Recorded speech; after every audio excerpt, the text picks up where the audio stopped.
Blog Talk Radio. Here we go.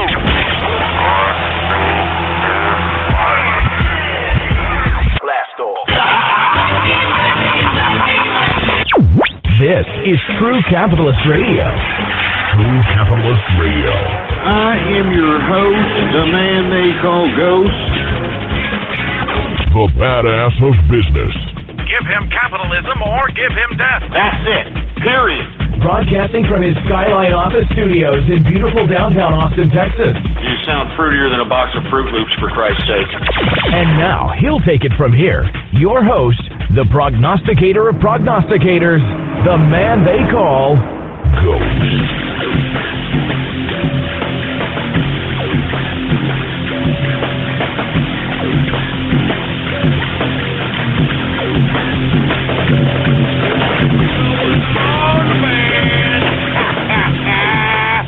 How's it going, folks? And thank you very much for tuning in with me to another edition of the True Capitalist Radio broadcast.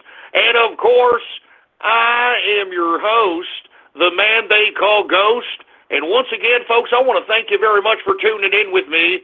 This is episode number 547, episode number 547 for all the folks that are keeping track of the True Capitalist Radio broadcast.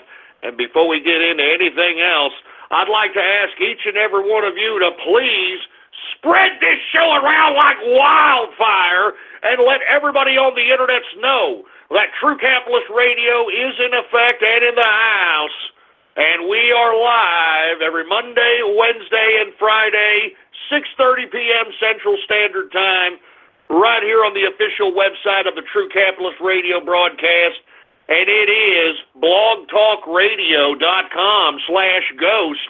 That's blogtalkradio.com/ghost. And if you have not done so, folks, follow me on my only social media, the last bastion in free speech and social media today. I'm talking about Gab, baby. You can type in your browser right now, GAB.AI, and you can follow me on that website right there, on that social media, under the name Politics Ghost. All right, all one word, no underscores. Politics Ghost is the name to follow. And once again, I want to say what's going on to the official True Capitalist Radio chat room here. If you want to participate, all you've got to do is go to my Gab right now, Politics Ghost, and hit the subscribe button, baby. You understand it? Hit the subscribe button, and that's all you got to do. That's all you've got to do. It's as simple as that. And let me tell you something. Once you subscribe, private message me on Gab and let me know your Discord name. It's as simple as that. All right? What's going on to Harvey Johnson? What's going on to Carlos Mateos loves Bitcoin? What the hell does that mean? We got BN King. Amy Daly. Amy Daly's here. Amy Daly. Oh my gosh! Look, I don't want to. Let's not get personal here, all right? Corn blasters in the house. What's going on to Gravity 66? Iran nothing. Oh, that's horrible. Oh, come on. Let's not get started with that, man. And here we go. Poseidon versus Hambonio, round 2. Look. The reason we missed Monday's broadcast, folks, if you all checked up on my Gab, we got a lot of rain out here in San Hambonio, folks, and we were anticipating 60-mile-per-hour winds, hail, and, you know, folks, I like to be precautionary when it comes to things of that capacity, so what I do is just be prepared. If there's 60-mile-per-hour winds, hail, tornadic activity, whatever culminates, I'd like for me and my household to get prepared. Make sure to have all the documents ready for the insurance. Make sure to have our credit cards, debit cards on us, all cash, possessions, gold. Have it all in like a case or a couple of cases. And just in case we need to get to the damn bathroom or some other area of the house with no windows, you know, once the natural disaster is over, you want to have all the important information around you so that you're not just sitting there picking out the pieces on, whatever's left of your home. You can go to the damn nearest 5-star hotel. You can call the insurance. It's all okay. Not that much stress. You understand? There's nothing more stressful than you not anticipating some natural disaster, and all of a sudden your damn property is nothing, and you ain't got nothing. You weren't prepared. Everything got washed away. Everything got blown up in the tornado. No insurance papers, no debit cards, no credit cards, no gold, no nothing. Nothing. So, for all you folks that were making fun of me for taking Monday off, you go shove it up your ass. It was also President's Day, boy. It's also President's Day. I want to say Happy President's Day, or I should say belated President's Day, to the greatest American president in American history. I'm talking about Donald Trump. I'm telling you, this man, he's doing God's work, baby. He's doing God's work. Anyway, look, let me go ahead and talk about what we're going to discuss here. There's a lot of things to discuss. I knew I was supposed to do another show on Tuesday. I was supposed to be interviewing one of these politicians or wannabe politicians, all right, that were, supposed to come up on here. They were supposed to do an interview or something of that capacity. It didn't go through, so I figured, well, if it didn't go through on Tuesday, then why the hell even do a broadcast? Anyway, folks, we're here today, and we're going to discuss all the things that have been in the news here in the past couple of days, and by God, I got a lot of things to say about it. Now, obviously, in the first hour, we're going to discuss crypto, stock news. We're seeing contractions in all markets, and I'm going to discuss why we're seeing them, etc. In the second hour, folks, is when we're going to discuss the important stuff. We're going to talk about President Trump and how today he hosted a meeting with students from Stoneman Douglas High School and other people that were afflicted with the same type of school violence, had them hosted in the White House to discuss school violence issues. And I don't want to get ahead of myself here, but I have to commend Donald Trump, because I want to be honest with you folks, and we're going to get to this extensively in the second hour. I think that this damn Stoneman Douglas high school shooting was fake as hell. This is one of the worst false flags since Sandy Hook. And look, I'm not saying that you have to believe that. I believe that based upon my investigations, based on the evidence that I've accumulated. But even if you don't believe that, we're going to discuss why it is, even if it was a real shooting, players and movers behind the scenes are manipulating these children, and there is a direct psyop going on right now, a mass psyop on your children right now, and we're going to discuss that in the second hour. But even though you've got FBI fingerprints on this, if you want my opinion, Stoneman Douglas High School shooting, you have all kinds of weird anomalies, and we're going to discuss that in the second hour. Donald Trump knows how to play the media. He understands how to play the world stage. And instead of being suckered in as this bad man, as, oh my God, if he says that we don't need gun control, then he hates the children. That's the narrative that the media and, if you want my opinion, George Soros, a lot of people who are funding this whole nonsense, this is what they're trying to push forth on the mainstream media as the narrative. That Donald Trump, because he's pro-Second Amendment, doesn't care about the children. Doesn't care about the children. Now, instead, what Donald Trump did is he made a response yesterday in which he hinted towards regulation. And let's be honest, he just threw him a bone yesterday, folks. He's talking about potentially and looking into, he hasn't even made a commitment to it yet, banning bump stocks. And if you know anything about artillery, anything about firearms, folks, bump stocks is a waste of ammo. It's just a reason for you to be able to go on the shooting range and show everybody out there, hey, buddy, look at this. I can shoot it like a fully automatic weapon. And it's inaccurate as hell. It is a waste of ammo. But, of course, Donald Trump, in throwing the leftist gun control crowd a bone when politicizing this Stoneman Douglas shooting, Donald Trump recanted something, and we're going to talk about that also in the second hour. He recanted by bringing up bump stocks, the Las Vegas shooting. Oh, yeah, you know what? What happened to that shooting? You know, that was another bad black operation or false flag, or I already told you what it was, folks, but either way, whether you believe it's a shooting or not, what happened to that shooting? We don't even know why this Paddock did the shooting. We don't know the motive of the shooting. We don't know nothing. And yet, we're just supposed to just go right at gun control and strip the American people of our Second Amendment rights? You've got to be kidding me, folks. That's why it's the Second Amendment. It is pretty damn important. And I'm tired of people out there saying that the Second Amendment was intended for hunting. That's bullcrap.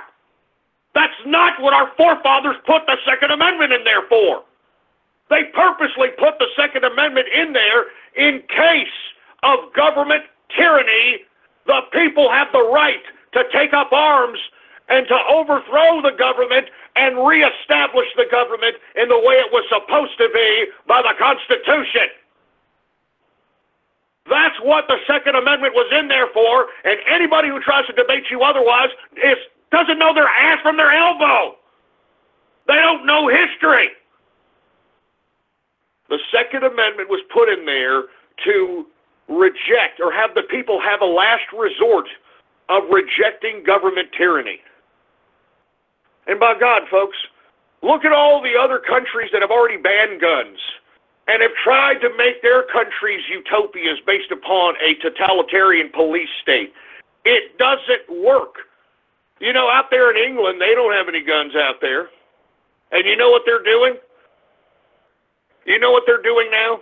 Instead of going out and stabbing somebody, because under English law, if you want to go hurt somebody, and if you stab them and they don't die, or if they die, it's attempted murder.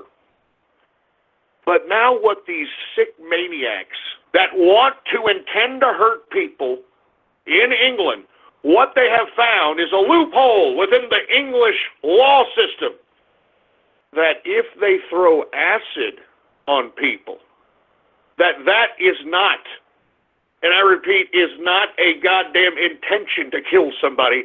It is intention to maim, not kill. And you see, folks, I'd like for you all right now, Google up acid attacks England, and it is one of the most predominant attacks of lethal force, of potential lethal force in that country today. So what are you going to do? You ban guns, all right? You're going to have, people thinking, well, you know what? Let me think of new ways to hurt people while at the same time potentially saving my hide. I mean, take a look at China where there's no guns everywhere. You know what they're doing now? They're having massive amounts of stabbings, machete choppings. I mean, these guys are going nuts. They're going into schools out there. I don't know if y'all have read about it. I know that y'all like to be hyper-sensationalized by the CIA propaganda mainstream media, but if you take a look on the internet, you'll find other news, and you'll find that out there in China where there's no guns for any of the population, these maniacs out there are going and chopping people up with machetes, with big-ass knives. They're doing mass stabbings. And you see, what's unfortunate, and I hate to go off on a tirade about this, but this bears to be explained right now before I forget. Even in a totalitarian police state like China, for instance, where there's no guns, whatever, everything's under surveillance, there's a cop on every corner, I mean, the militarization of the police, pure communism, totalitarianism, they still can't keep the people safe. They still can't stop people from going out and stabbing 10, 12, 15 people to death. They can't stop a maniac going into schools. They're going into schools right now in China. Look it up. This is the internet. Going into schools, chopping kids up with machetes.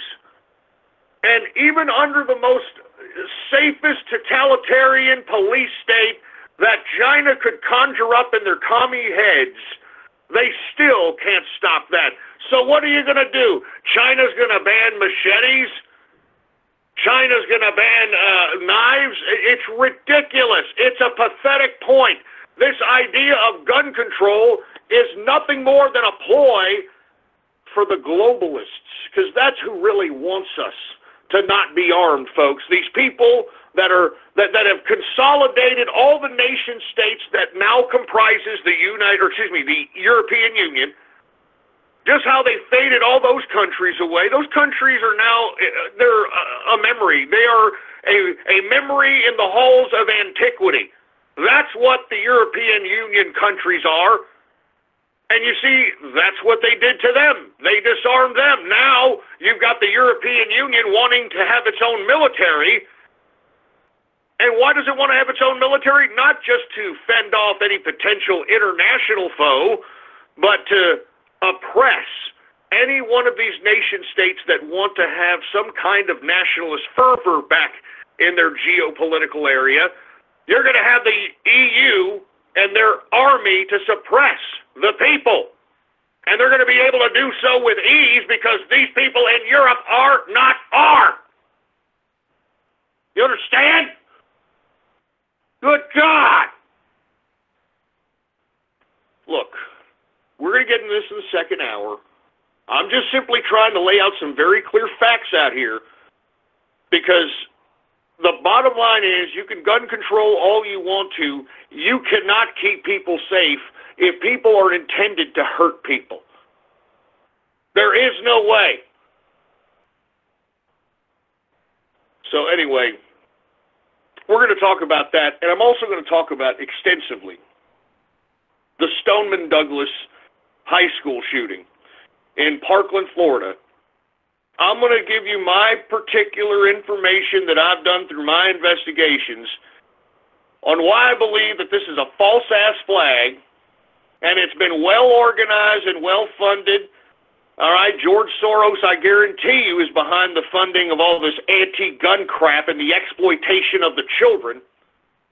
But I'd like to talk to you about some of these characters that they're throwing in the mainstream media as, I don't know, spokespeople. Like, I don't know, these kids, all of a sudden, little 16, 17-year-old little brats, are all of a sudden becoming hyper-political. And you've got these goddamn mainstream media people putting them out there, stumbling and mumbling. I mean, let me tell you something. And I'm going to say this in the second hour. Even if these kids are genuine, which I don't believe they are, the way that these people talk, the way these kids talk, they're so, artificial, badly rehearsed, fake, just no personality. And you see, I wonder if that's on purpose, because then you really can't gauge whether or not if these kids were actually in some kind of a mass shooting situation, because they look too blah to gauge whether or not they're lying or not. But there's a couple of kids I want to talk about specifically in the second hour. I want to talk about Cameron Kasky. Cameron Kasky is this kid that's out here in the media. He's organizing this march on Washington, D.C.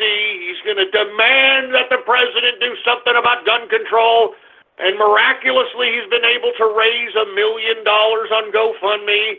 And miraculously, he got the attention of George Clooney, and he got the attention of Oprah Winfrey. And, oh, Cameron, we're so inspired by you. We're going to give $100,000 to your cause. Oh, yeah. I mean, give me a break, man. We're going to talk about how Cameron Kasky, his father, very interesting person, Jeffrey A. Kasky, happens to be actually, this is his company, the One World Adoption Agency. Huh? Now, I'm not inferring anything. I'm just saying this is a very interesting development, considering that Jeffrey A. Kasky has been conducting adoption services within the Broward County area for the past 20 years. And I don't know, let me think, wasn't Nicholas Cruz adopted? Yeah, I'm talking about the shooter.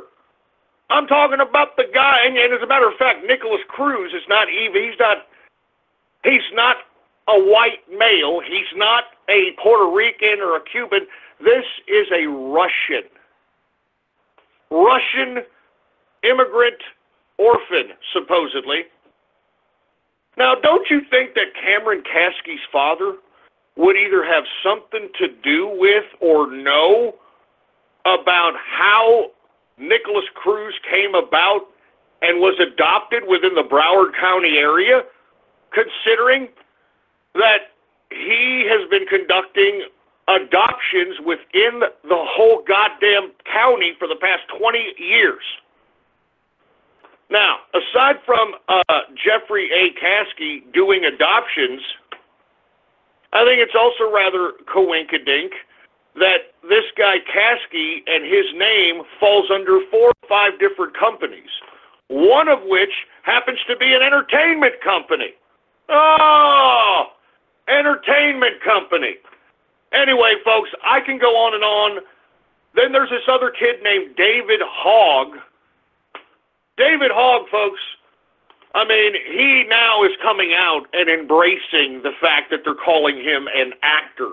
Have you noticed this? He's such a bad actor that people have gone on Twitter and social media. They found his social media and have called him out. Now he's embracing it and thinking it's funny. They're laughing at you, for Christ's sake. Anyway, this guy David Hogg, not only is he a horrible actor and cannot remember his lines, but he is the son of an FBI agent. As a matter of fact, one of the upper echelon FBI agents, Kevin Hogg, who ran, I believe, the FBI LA division, if I'm not mistaken. So, give me a break! Give me a break! And then you've got this bald Mexican dyke. What the hell's her name? Emma Gonzalez. I can't find anything about this dyke except, a couple of videos of her going out and sending a weather balloon in space with one of the goddamn classes out there at Stoneman Douglas. And yet they throw her on the media as if she is some darling, as some media darling of this goddamn shooting. It's pathetic. It's pathetic. These children are being exploited, whether they're knowingly doing it or not. I don't really care, either or. These children are being exploited by the media and by the organizations that are funding them to psyop the children of America. Because what are they doing now? What are children in America doing? They're doing copycats. They're either copycatting Nicholas Cruz and claiming that they're going to do this and that to their schools. There's a whole bunch of them all over America doing that. And then you've got copycats inspired by these fruity little kids that are on the media saying, oh, no more guns. You need to keep us safe in school. We're tired of dying. Please. I mean, do you understand what I'm saying? Look, I can go on and on about this, folks, but the point is that we're going to get an extensive dialogue on this in the second hour, and we've got to, man. All right? We've got to. I mean, the mass psyop is happening over your kids, and now what they're doing, aside from going out and doing copycats on shootings or potential shootings or potential violence, they're going out and walking out now.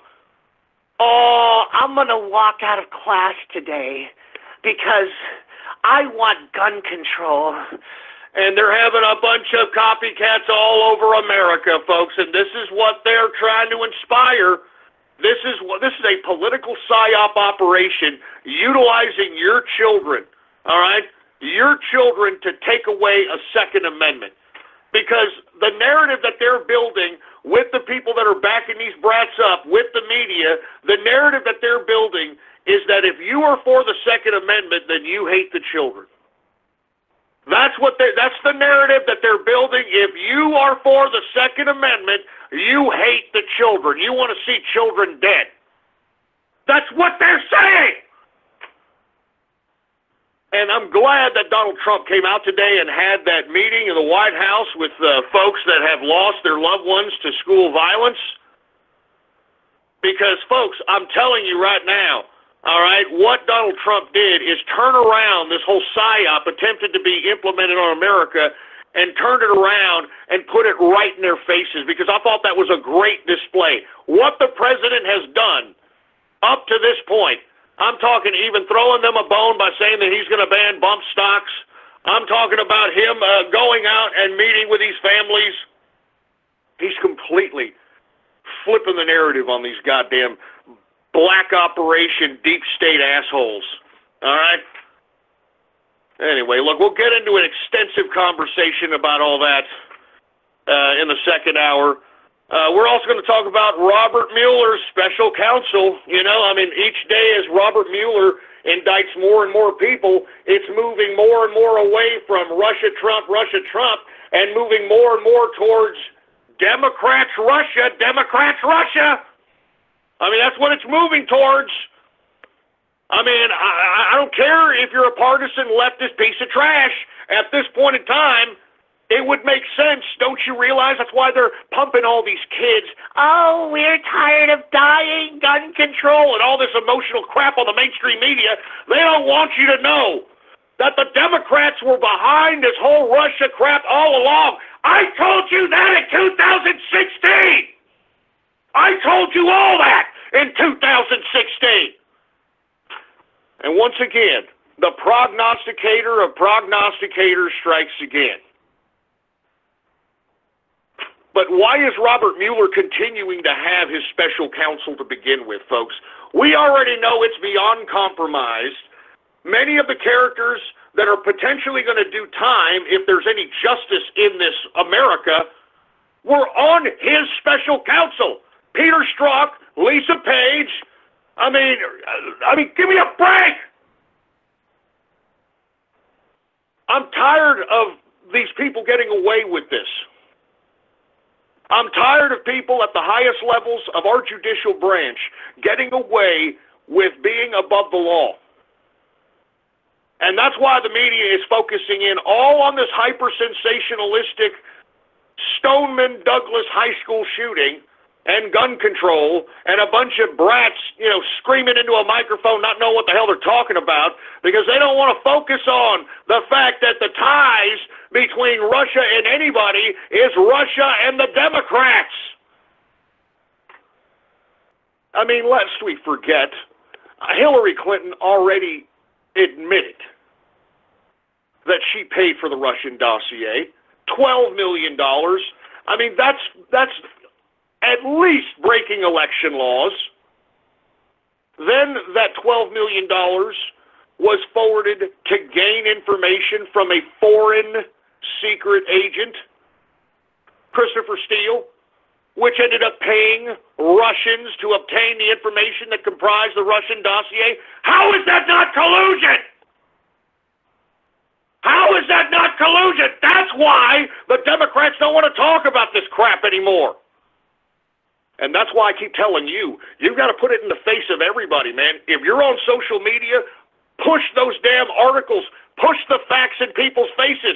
I mean, make it so overwhelming that the people that hate Trump can't do it anymore. They have no substance to stand on. They'll be, at least at some point, they're going to know that they're a part of a cult. And they're not a part of some political philosophy. They're not a part of a political cause. They're not a part of anything with any kind of morality or moral principle or ethics or anything.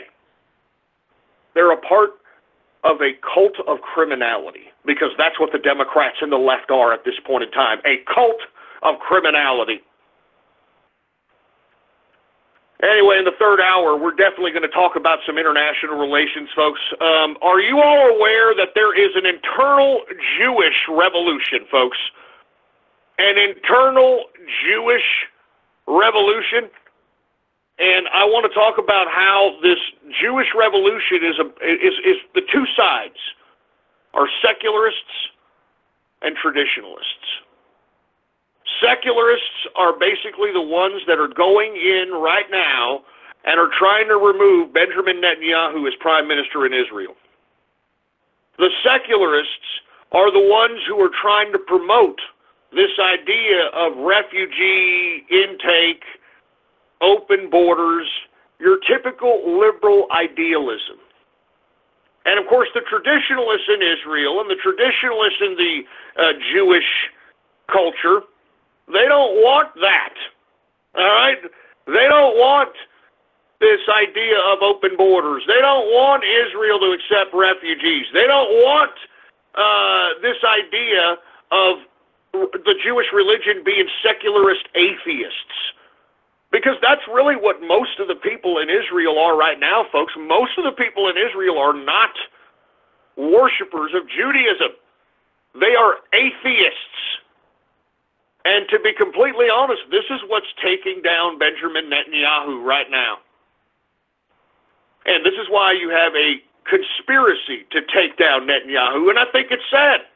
I think it's completely unbelievable, because in my personal opinion, whether you agree with Israel and Netanyahu and the traditionalists or not, all right, what the secularists are promoting, they're promoting the same thing the EU's promoting. They're promoting the same thing the Communist Manifesto promotes, and that's a one world, open borders. And folks, that's what this is all about. This is all about cultivating global communism. And I've been saying this for 10 years, and people think I'm an idiot for saying it. I'm going to ask you this. You've got the European Union. What was the last big geopolitical mass that called itself a union? The Soviet Union, the first communist nation state. So, folks, like I said, whether you agree with Bibsy or not, he's a traditionalist, he's a conservative in Israel, and he's blatantly being taken down because he does not fall in line with this communist agenda that's happening on a global scale. I mean, it's obvious there's a communist global agenda. It's obvious. And I don't know how much more you people need to realize this. The United Nations, the EU, the World Bank, the International Monetary Fund, etc., that ridiculous Paris Climate Accord, which United States taxpayers paid for. So that's why I'm saying, folks, I mean, whether you agree or disagree with what's going on in Israel, I think that everybody should focus in and see what the hell is going to actually be in charge of Israel. I mean, are we going to have a bunch of secularist Jewish communists? I mean, seriously, open borders. I mean, I'm talking George Soros. I mean, who do you think is the guy who's funding the agitation right now in Israel? In Israel! George Soros! So a lot of things are happening across this world, folks. It's very, very interesting. But right now there is a revolution in the Jewish religion, within the Jewish people. And I think that we need to take notice of it, because it basically could sway which way the current standing of the Middle East will be. And we need to have some level of clarity on what's going to happen in the Middle East. Anyway, let's continue going. I'm also going to talk extensively in the third hour about Syria, folks. Now, man, oh man, let me tell you something. There is some serious business in Syria. And if you want my personal opinion, I think that this is a goof by Vladimir Putin. And I don't want to get into it extensively now. It's very complicated, and I know there's not too many people that really are big international relations folks like I am. But I think that Russia done goofed by being pro-Assad, sticking with Assad, dedicating Russian military assets to protect Assad. And now, I mean, it seems as though, folks, pro-Assad forces are now backing up the Kurds in Afrin against the Turkish military offensive. I mean, good God, man. I mean, don't you understand? Bashar al-Assad did not like the Kurds.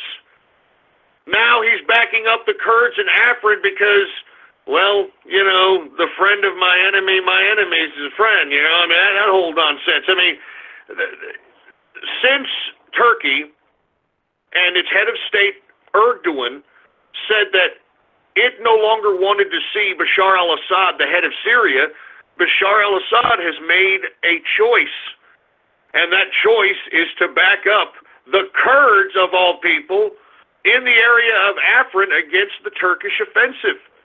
And this puts Russia into a big pickle because Russia they put all these characters together. I mean, Russia was the one that kept Bashar al-Assad in power. You've got Russia that has this new buddy-buddy relationship supposedly with Turkey. Remember, a few months ago, they signed an arms agreement with each other in Sochi. I mean, you've got Iran also in this picture, folks. Lest we forget, Iran. And you see, right now, Iran in Syria is being bombarded with all kinds of air attacks by none other than Israel. And you see, Russia is trying to act as if it's going to take the torch in negotiating the Middle East peace treaty between Israel and Palestine. I mean, Bibsy is good friends with Putin. As a matter of fact, folks, it was Russia that allowed Israel the airspace to basically make the military attacks on Iran and its forces within Syria.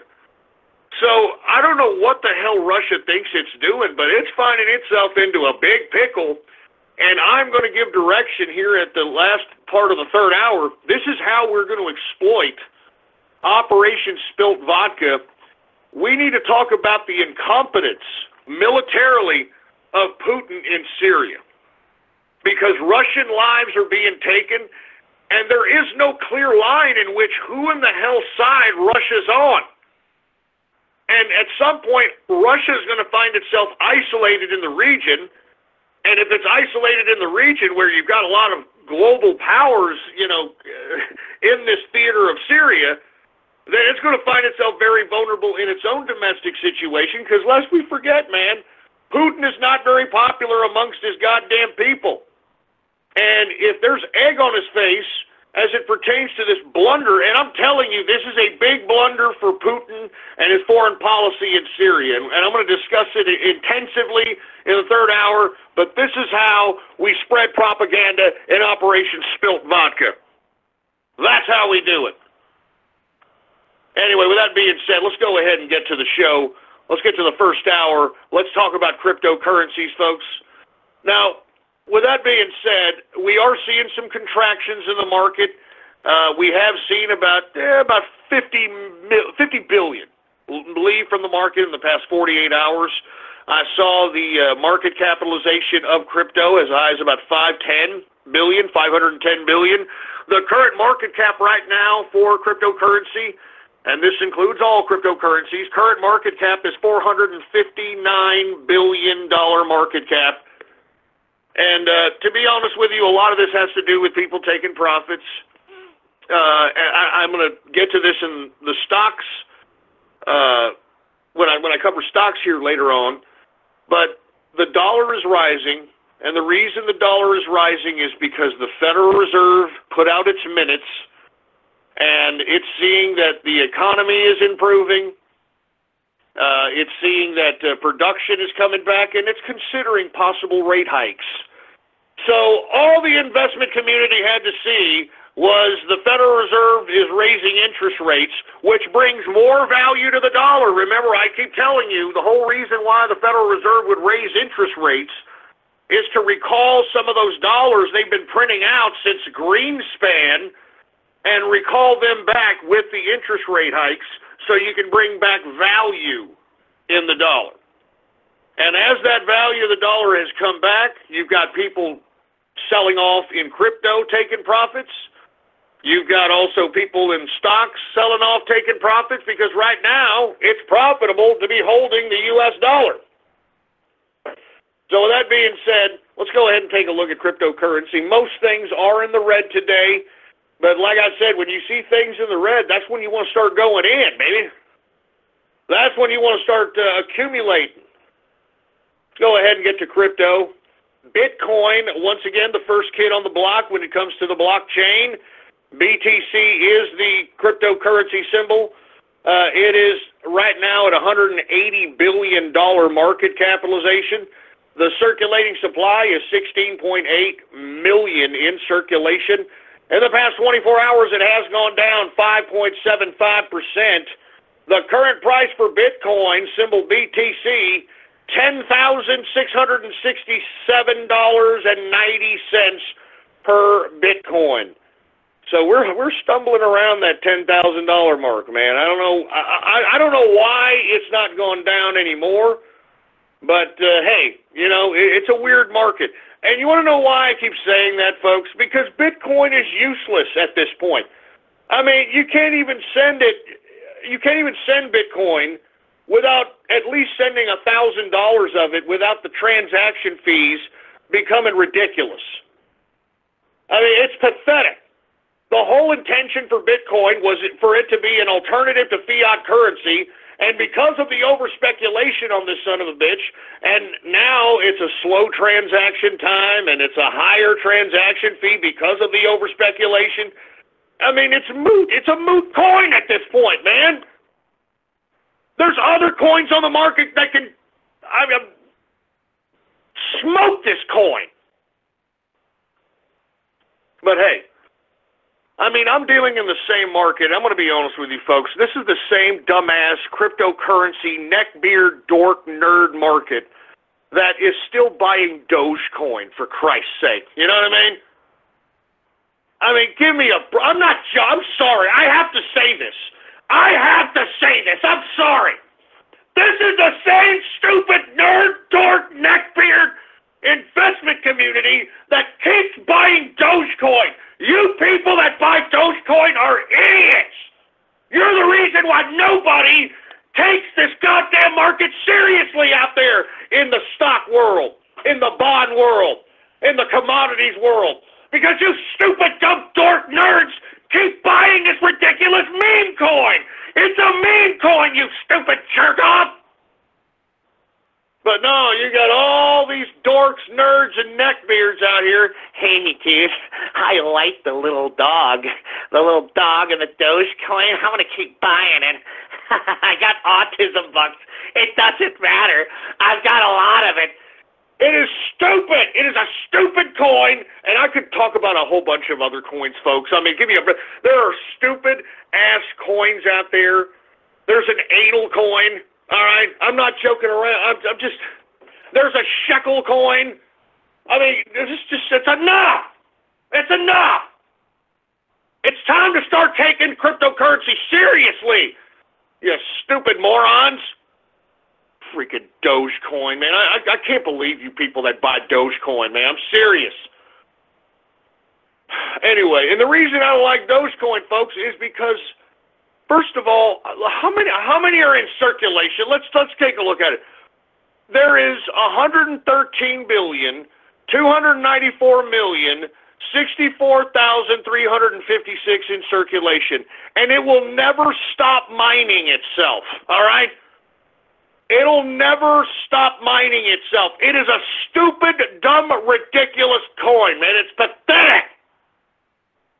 And if you invested in it, you're an immature, autist prick who probably, yay, spaghetti, yay. You're probably in that category. Jesus Christ. Anyway, let me move on, for Christ's sake, man. Ethereum. All right, look, I'm sorry. It had to be said. It had to be said. Ethereum, ETH, is the symbol. Current market capitalization is $83 billion. The current circulating supply is 98 million in circulation. In the past 24 hours, it has gone down 5.04%. All right, current price for Ethereum, symbol ETH, $851.85 per Ethereum. And remember, I hate to keep saying this, April 2017, Ethereum was $40. That's it. Let's get to Bitcoin Cash, folks. What did I tell you all about Bitcoin Cash? I hope that y'all took advantage of this rise. I mean, look, what have I been saying? It's a good hold for 3 to 6 months, and then after the 6 months, we wait and see. We evaluate. That's how this market works.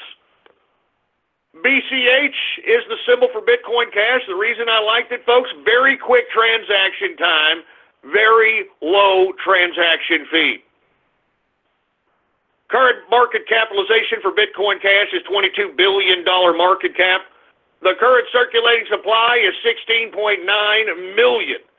In circulation in the past 24 hours, Bitcoin Cash has gone down 6.67%.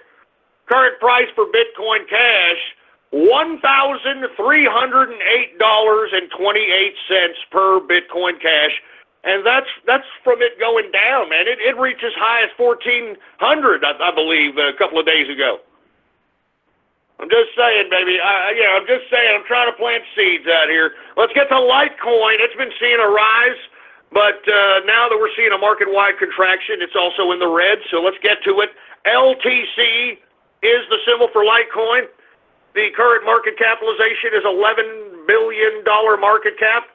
The current circulating supply for Litecoin is 55 million in circulation.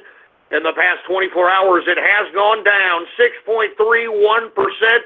Current price for Litecoin, symbol LTC, $215.53 per Litecoin. I just don't like Charlie Lee, man. I'm sorry. I just don't like that goddamn Charlie Lee. You can tell him I said that. You can tell him I said that. Let's go ahead and get to Dash, folks. That's DASH is the symbol. Once again, I like Dash. I think that at this point in time, it's a pretty decent hold for at least 6 months to a year. Quick transaction fee. It was the original security coin, I guess. What, secret coin is what you call it? It used to be called Dark Coin, folks. The new kid on the block. It was one of the first ones back in the day, you know. So I like Dash. You got a lot of bag holders at $1,500. It's a good hold right now, in my view. All right, current market cap for Dash is $5.3 billion market cap, and the reason I like Dash is because of the low circulation. Circulating supply for Dash is 7.8 million in circulation. In the past 24 hours, Dash has gone down 3.19% decrease in a 24-hour period. Current price for Dash, DASH, current price, $671.65 per Dash, folks, per Dash. Let's go ahead and continue. How about Monero? What did I tell you about Monero? It keeps running.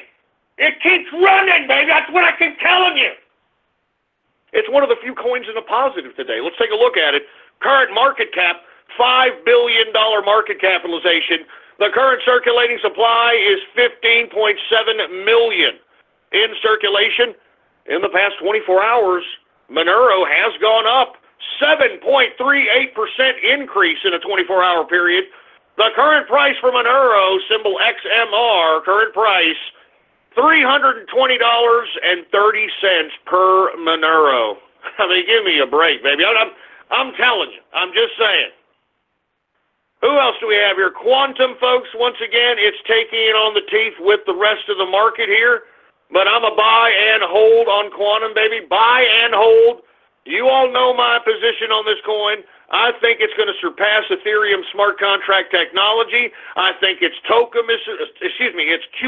token is superior to the ERC20. The works, okay? The works. And not to mention, if you're holding Quantum in your Quantum Core wallet, not only are you getting a proof of stake payment for as long as you hold your Quantum in your wallet, you're getting all these airdrops, baby. You're getting airdrops in your wallet, baby. I mean, you're making money just holding this damn thing. I love Quantum. The Inner Circle loves Quantum. What's going on to the Inner Circle, by the way? And that's how it is. QTUM is the symbol. All right, QTUM. The current market cap is $2.1 billion market capitalization. The current circulating supply for Quantum is 73 million in circulation. In the past 24 hours, it has gone down 6.39%. Current price for Quantum, symbol QTUM, current price $28.66 per Quantum. Now, what have I talked about? Zcash, baby. I like Zcash. I like it. And once again, folks, if you haven't bought a mining contract, all right, from Genesis-mining.com, I mean, they've got Zcash mining contracts, and I think that even if you bought the lowest contract in their repertoire there, that you would be profiting generously, because you're, first of all, getting in at the very beginning of the mining. It's a low circulation. I think that we're going to see some major increases in this coin. We got a lot of bag holders in this coin at about $830 for Zcash. So once again, if you're interested in potentially mining this thing, you could probably use your own rig, and if you're a tech geek and you know how to do that, more power to you. But if you want a contract where you get daily deposits, daily deposited in your digital wallet, take a look at my Gab right now. Take a look at my Gab. Check out my Gab. Go to Genesis-mining.com and hook it up with a Zcash. I'm not too keen on the Ethereum ones, I'm going to be honest with you. That's why I'm more promoting the Zcash ones. I think you're going to get maximum amount of profit for whatever deal you sign up with on there. And don't forget the discount code, baby. You got to have a discount. Get that discount code, WEA296. All right? Genesis-mining.com. And then once you get to the point where you're going to drop on a Zcash contract, use the discount code, baby! WEA296. Now let's get back to Zcash. Current market cap for Zcash is $1.4 billion market cap. And like I said, folks, the current circulating supply, very, very low, only 3.3 million in circulation. Very, very low circulation, 3.3 million. In the past 24 hours, Zcash has gone up, baby. It has gone up 2.30%, one of the few coins that are in the green today. Current price for Zcash, symbol ZEC, current price, $443.69 per Zcash. Now, I want to cover one here, folks, that is creeping on a come-up. I think that everybody should entertain this. This is the money crypto for today. If you want to entertain something that could pop up here in the next month or two, take a look at Nano, N-A-N-O. It used to be called Rayblocks, folks. It has rebranded itself to Nano, symbol N-A-N-O. And I think everybody should take a look at it. First of all, take a look at the charts on the son of a bitch. We're already getting to possible lows here. Secondly, you do have a rebranding of this particular coin. Rebrandings do give new interest from other investors, etc.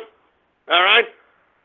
But let's take a look at this one here. Nano, market cap is $1 billion market capitalization. The current circulating supply for Nano is 133 million in circulation. And that's it. That's the max circulating supply. The total circulating supply is 133,248,289. All right. Now, in the past 24 hours, Nano has gone up, folks, 14.54%.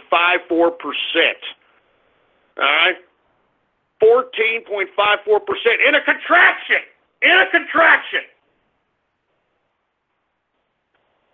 The current price for Nano, folks, symbol N-A-N-O, $8.14.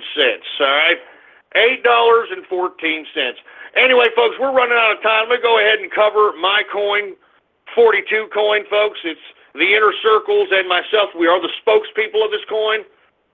And we're long-term. We're not going anywhere. We're trying to acquire more and more of it as days go by. Let's go ahead and get to it. It's been volatile as hell, baby. Have you been pattern or swing trading this one? I know you've been making capital. Let's take a look at the market capitalization. Market cap is $2.6 million market cap. The current circulating supply for 42 coin is 42 coins. That's it. 42 coins in circulation.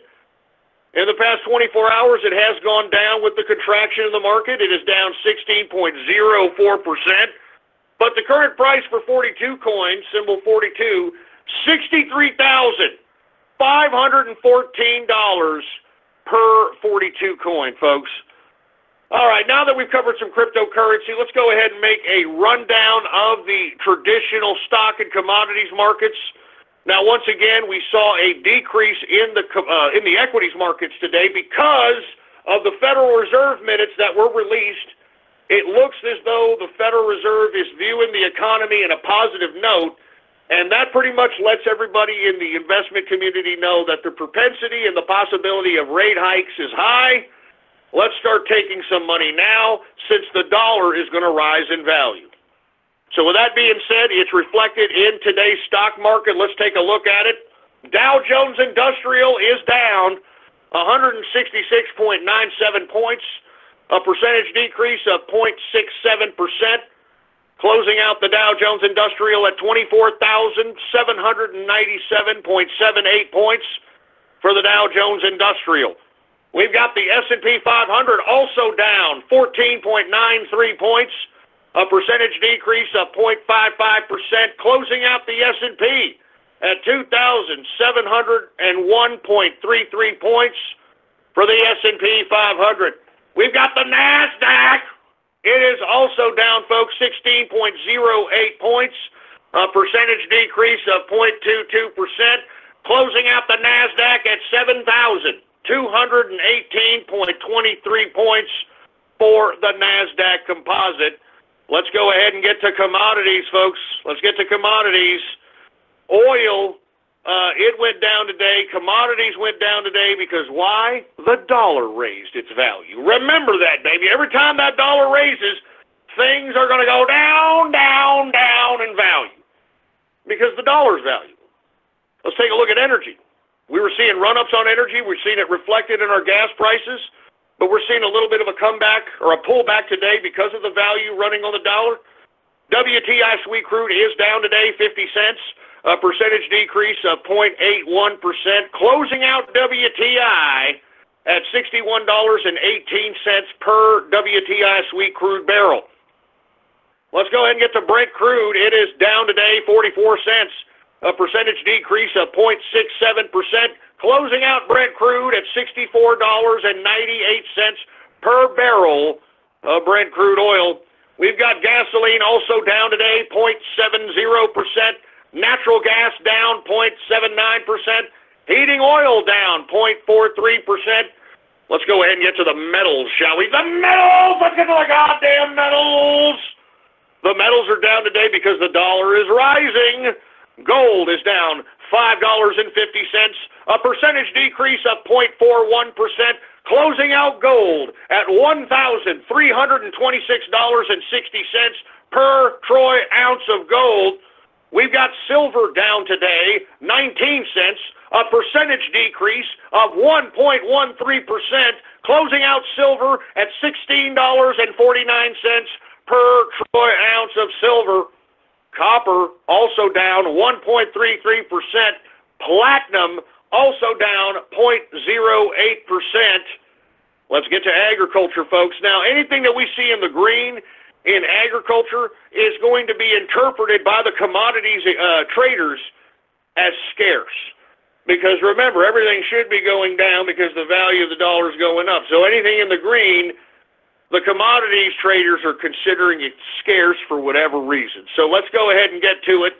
Corn down 0.20%, wheat down 0.16%, oats down 0.29%, rough rice is up 0.89%, soybean down 0.48%, soybean oil down 0.15%, and canola is unchanged today. Let's get to the soft, shall we? Cocoa is up today 1.16%. Coffee, hey dude, don't let me drink it. Shut up! Coffee is down 0.67%. Sugar is down 0.15%. Orange juice is majorly down. It is down 2.87%. Cotton is up 1.81%. Lumber is up 1.19%. Rubber down 0.38%. And ethanol is up 0.54%. Let's get to livestock, folks. We got live cattle Live cattle is down 1.17%. Cattle feeder is down 2.10%, and lean hogs is up 1.01%. And that, my friends, is the markets for your ass, all right? Anyway, folks, thank you very much for tuning in with me.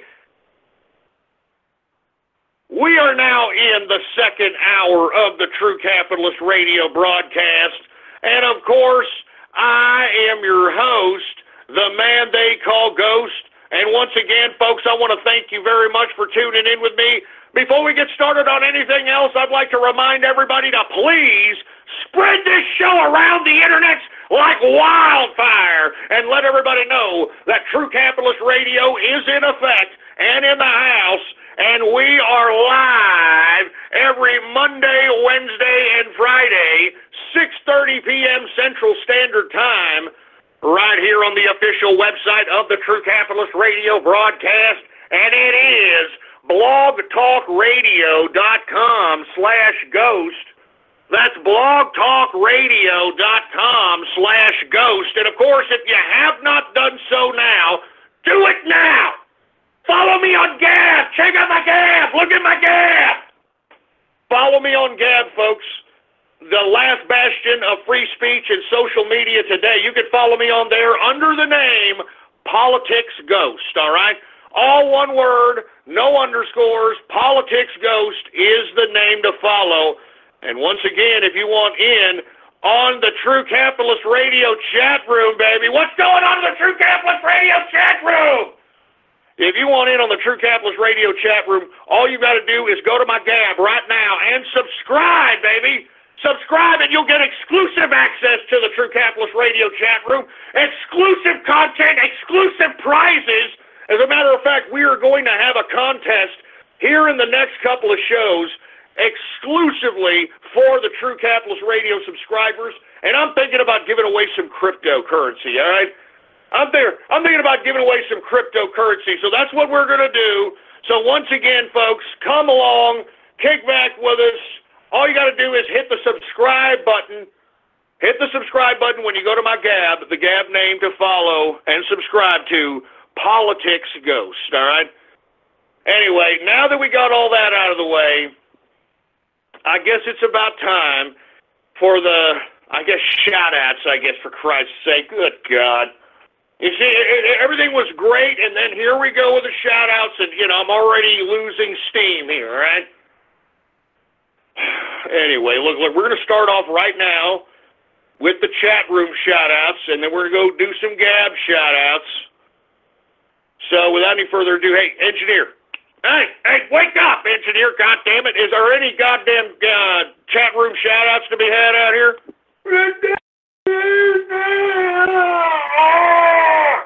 All right, well, without any further ado, let's go ahead and get to some True Capitalist Radio chat room shout-outs right now. Who do we got here? We got the Canadian X. What's going on? Matt in the Hat. What's going on?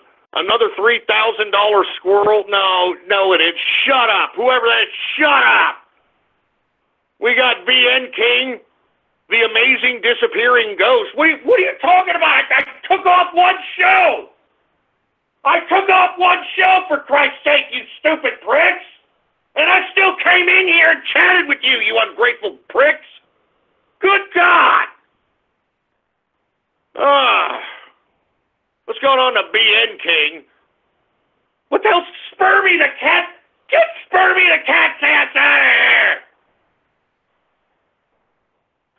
Anderson Cooper, what the hell's you doing here? Get out of here. Son of a bitch. Lego Poop Tickler. Really. There's Corn Blaster. What's going on? Birds of Prey in the house. $1,000 Ripple. Yeah, in your dreams, asshole. Give me a freaking break. Who else do we have here? We got El Don San Fernando. We've got... I'm not saying that disgusting name. Ghost equals discount Alex Jones. You son of a bitch!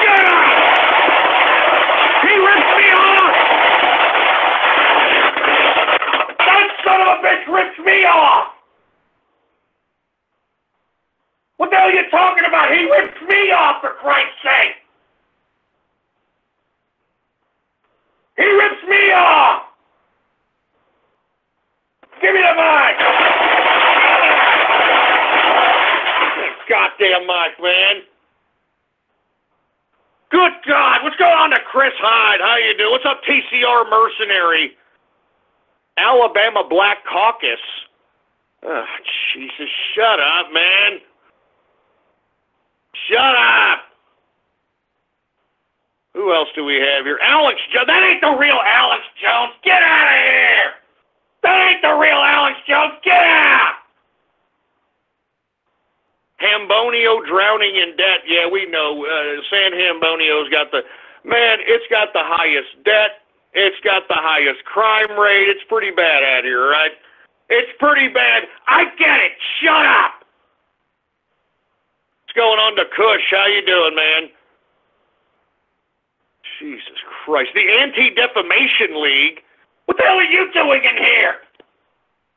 What, because I'm talking about the internal Jewish revolution, for Christ's sake? I can't talk about it? Good God, we got Holden Capitalist in the house. We've got Poseidon 1, San Hambonio, Syria. Shut up. Shut up! What's up to Ice Cap? How you doing? PT Stocks in the house. Burger Planet, get that Bernie bro out of here! Get that asshole out of here! He didn't pay! That stupid Bernie bro, that piece of crap, that waste of life, I guarantee you he didn't pay! He lives out of a goddamn van and has a piss jug. He didn't pay. Give me the mic. I know he didn't pay. Jesus Christ. What's up, Finchy Bird? Gordon Ramsay? Jesus Christ. Hog first, Albin next. Shove it up your gut. Yes! This is supposed to be my chat room! Piece of crap! This is supposed to be my chat room, for Christ's sake! Are you all listening to this? This is supposed to be my chat room, for Christ's sake! Oh, God! Good God, man! Man, what a bunch of garbage. Give me the goddamn mic. You know what? That's enough of goddamn chat room shout-outs. Matter of fact, implement chat room martial law on these ungrateful punks. Implement chat room martial law. Hampton Brandon. How did Hampton Brandon get in here? Hampton Brandon. Got to implement chat room martial law. I'm not, just shut it off. Shut it down. Good God, man.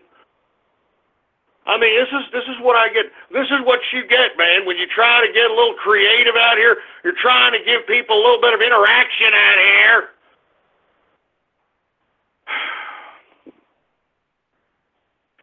Anyway, look, I'm going to go ahead and move on to Gab Shout Outs. All right, you milky lickers? All right, you happy? All right? And for all those that don't know, if you want a Gab shout-out live right here on the broadcast, all you've got to do is go to my Gab account right now and like the post that says live. True Capitalist Radio is now live. Listen in. All you've got to do is like the post that says live. True Capitalist Radio now live. Listen in. If you like that post, I will give you a Gab shout-out live right here on the broadcast right here and now. Hey, engineer, do we got any Gab shout-outs to be had?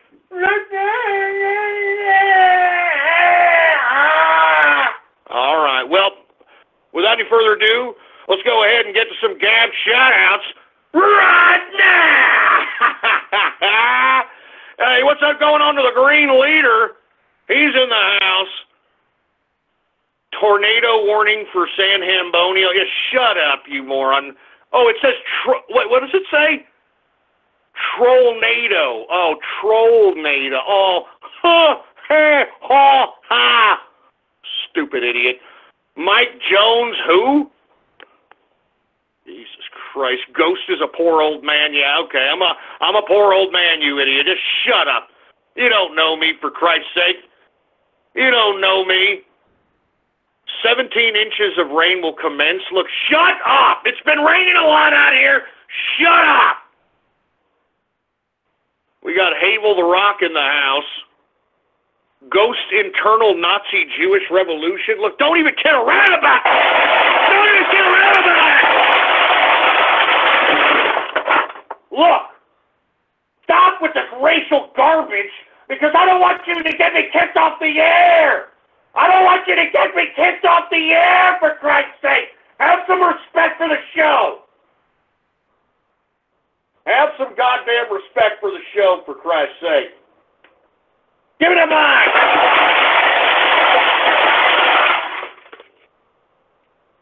Good God, who else do we have here, for heaven's sake? Distillin's Dickens cider? Oh, that's fresh, Distillin. I'm sure you're proud of yourself, aren't you, boy? Too much paint in the freaking brain there, boy? Huh? Jesus Christ, who else do we have here? I'm not going to say that name. What's up to Maverick Diving? What's going on to Elliot Ghoster? Just shut up, Elliot Ghoster. Shut up. Jesus Christ, man. What's up, Liberty Capitalist? How you doing? We got White Inks in the house. Who else do we have? Sluts with nuts again? That's old, idiot. All right, that's old. All right, no more. No more of that garbage. Can I have $5, Ghost? Why? What have you done? Have you done something? Have you produced something? I mean, what have you done? You haven't done crap. Who the hell are you? Oh, you're a brony. You don't need the $5, for Christ's sake. Good God, you need an insane asylum is what you need. Jesus Christ. Who else do we have here? We've got, there's the Whore Master. Oh, yes, I am the Whore Master. Oh, yes. What's going on to the Whore Master? Who else do we have here? We've got the internal oy vey. Happy 70th, what is this? Happy 170th birthday to communism? Shut up, you... Shut up! Yeah, 170 years of nothing but garbage. Of nothing but death and destruction and despair and misery. You're proud of that? You're proud of that garbage, you piece of garbage, huh? Give me the goddamn mic.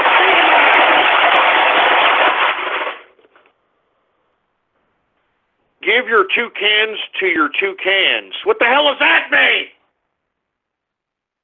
What the hell does that mean? Jesus Christ. Chat room Sharia law. Chat room Sharia law! Shut it up your ass! You goddamn asshole! Ain't no goddamn Sharia law going on over here, boy! Ain't no goddamn chat room Sharia law! Shut up! Shut up! Shut up! And you two in the chat room, shut up! It's not funny! Shut up! No Sharia law! God damn it! You migrant mouth-hugging pieces of migrant pubic hair inspected piece of refugee-loving, chicken-eating, cornbread crap! Shut up! Shut up! And shut the... Shut up! Just shut up! Chat room Sharia law, shut up! That's not even something to be kidding around about, especially in today's day and age. Remove kebab. Do you understand me, huh? Am I getting loud and clear? Remove kebab! Remove kebab! Remove kebab!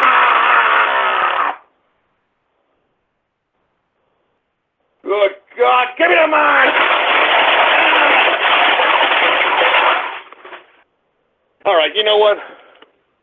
I can't take this anymore, man. I can't take it. You know, I thought I could have a decent show and have some chat room shout-outs and get the goddamn Gab shout-outs, and everything will be okay. We can go on the show. We got important things to talk about. I mean, God damn it, I've got production notes. I've got production notes that I handwrite myself.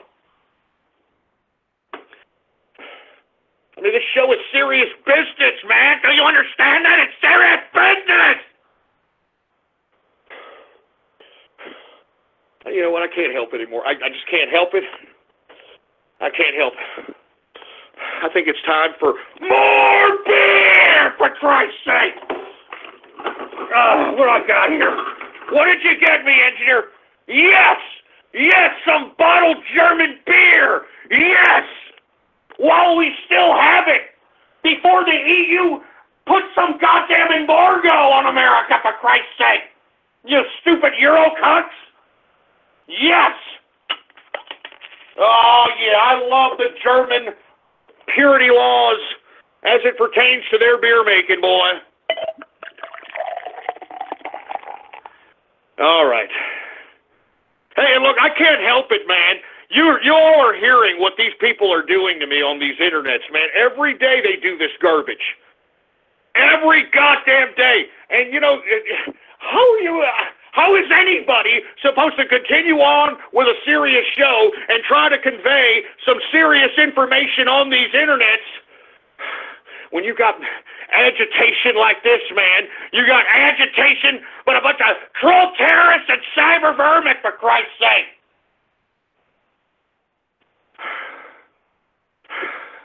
I'm going to calm down, folks. I'm sorry. I'm sorry here. I got to drink beer. I'm sorry. Look, I'm sorry. I am taking time out of the broadcast right now because of these troll terrorists, cyber vermin, pansexual Peter Puffin, gender fluid fondling, whacking off the tribal nudity pieces of trash that are out here trying to agitate me. I've got to take a beer break. I got to take a beer break. I'm sorry, and all of you that are you know, hey, all of you out there on goddamn Gab, shut up! Shut up! I'm not an alcoholic, assholes. All right? I'm a connoisseur, boy. I'm a damn connoisseur, and all of you people need to understand the difference. All right? Now that I've got my pint of German beer here, I want to say first and foremost, cheers to the capitalist army that's out there conducting Operation Spilt Vodka and meddling into the Russian elections. By God, the Russians know we're in there, boy. Believe me, when they start talking about us meddling in their elections, remember that we had something to do with that, damn boy. I want to say cheers to the inner circle. Without you guys, I'm telling you, I don't know where I'd be. And then I want to say cheers, even though you people are being a bunch of troll terrorists today. I want to say cheers to the True Capitalist Radio chat room and all the fans that are listening to me throughout the world. Cheers, baby, cheers, all right?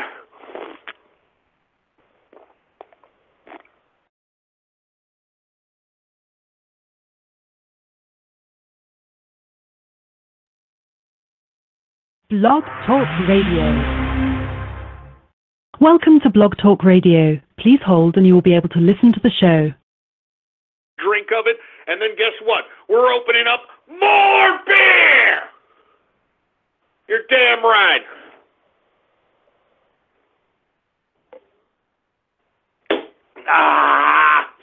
More beer! You're goddamn right, boy. I'm not letting you troll terrorists ruin this goddamn Wednesday for me, boy. You understand that? You damn right. I'm not letting you troll terrorist sons of bitches do that. I'm not going to let you do it. So y'all just sit there and listen to me drink and shut up. How you like that, boy, huh? How you like some of that?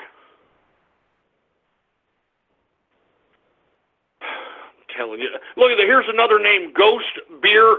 Ghost's beer will be his downfall. Oh, yeah? Look, I'll tell you something, man. Beer is not going to be my downfall. Nothing is going to be my downfall. Do you understand that? Because I'm stronger than all! Nothing will be my downfall, boy! Because I'm stronger than all! Anyway. Look, I'm not going to let you people ruin this Wednesday for me. I can see you people. Yeah, screw you people on Gab. I can see what you're doing. Screw you! 60-mile-per-hour excuses for being lazy. For being lazy, asshole! Shove it up your head! Get this goddamn Gab Shout Out crap out of my goddamn face, engineer! Get it out of here! What are you talking about being lazy, boy? Even though I wasn't on the show, I was in the chat room kicking it with these ungrateful pricks in here. I was in the inner circle. I was doing things, all right, boy? I mean, if you wanted to chat with yours truly while I'm not doing the broadcast, then go to my Gab right now at Politics Ghost and subscribe, boy! Subscribe right now! And once you subscribe, hit me up with a private message on Gab and give me your goddamn Discord name, all right? Shut up! I'm not a lazy bastard. Shut up, all of you! Just shut the hell up! Can't believe you bastards. All right, I'm moving on. All right, y'all shut up on Gab. Shut your stupid traps. I'm moving on. I don't need to be putting up with this garbage. All right, you know what I'm going to talk about? I'm going to talk about President Trump, all right? That always puts me in a better mood, for Christ's sake. I'm talking about President Trump. Now, before I get into some of the things that President Trump did today, I do want to emphasize, folks, that no matter how much anti-Trump media that you see out here in this slanderous, libelous, CIA propaganda wing that they call the mainstream media, regardless of how much you see, the president's approval rating as of today is 48% approval rating, baby. I mean, this is better than Barack Obama during this time, during Obama's tenure. Do you understand what I'm saying? 48%. And this is amidst all this character assassination, this slander, this libelous garbage that the mainstream media continuously churns out. They are continuously churning out nothing but slanderous and libelous garbage against our president. And even amidst all that, even amidst Hollywood, even amidst the mainstream media, even amidst everybody, 48% approval rating, and that's Rasmussen polling right there. That ain't no BS, Fox News poll or some kind of a Twitter poll or something of that nature. No, that is Rasmussen, baby. This guy makes his living on polling, all right? 48%. And you want to know why? Everybody's looking at their checks, and they're like, oh, my God, he's right. I got an extra $100 on my check. Look at this, dude. Yeah, dude. And what do you have? Nancy Plastic Face Pelosi over here trying to call it crumbs? I'm telling you, the gall of Nancy Pelosi saying anyone receiving any kind of money is crumbs is kind of ironic coming from Plastic Face, considering that her net worth is $101 million. Let me repeat that one more again. Nancy Plastic Face Pelosi's, her net income, her entire income, her net worth, $101 million. And this broad thinks that she has the soapbox to stand with moral authority on what crumbs is to everyday American people. This is a disconnected champagne socialist out there in California. And why is she a socialist? Because she's already rich. And that's where most of socialism gets its fervor, gets its funding. Because the people that are already rich, well, in socialism, they're already going to be the suppliers of the means of production. They're already going to be integrated with the government. They think they're going to be in control. That's why Plastic Face Pelosi, that's why Warren Buffett, that's why all these dumb billionaires and millionaires all promote socialism because they all think they're going to be in charge. They all think that they're going to be in control of each and every one of us. Well, that's why they promote it. That's why they promote it. But aside from that, the president has been conducting himself in a capacity that goes beyond words. I mean, this man is one of the most stress-resilient men I've ever seen before in my life. He's been able to brush his shoulders off of anything and everything comes his way. I am envious sometimes of the man, how he is stress-resilient. And he's able to stay cool, calm, and collected. And you know what I like about the president is that he's not afraid to use Twitter. He's not afraid to use Twitter at all to get his point across, to bypass the mainstream media. And what I love about it is every time the president tweets anything, the mainstream media gets triggered. The mainstream media covers it and tries to give their interpretation of it. And you see, this is how the president is keeping a direct line of contact with the American people. I'm telling you right now, the mainstream media, you should not even be focusing in on the mainstream media for any kind of news or information. It is not intended to give you information. I mean, do you understand that the current business model of the mainstream media is to deliver you entertainment and sensational yellow journalism to keep you watching 24 hours a day? If they were to actually tell you some of the real news that got you, I'm upset, and I don't want to hear about that, and I can't. You turn off the television and you would not be watching TV, hence them not getting advertisers. So the mainstream media has a vested interest in making sure that they continue to churn out sensationalistic yellow journalism, half of it not even true, just so that they can keep you glued to the boob tube, just so that they can keep you glued to the newspaper, the publication, etc. That's why, folks, in this day and age of the internet, if you're just going to one or two sources for your information, you're being intellectually lazy. You can look up anything and everything on this internet and get every perspective, every different perspective, and surmise what it is that you believe is the correct perspective.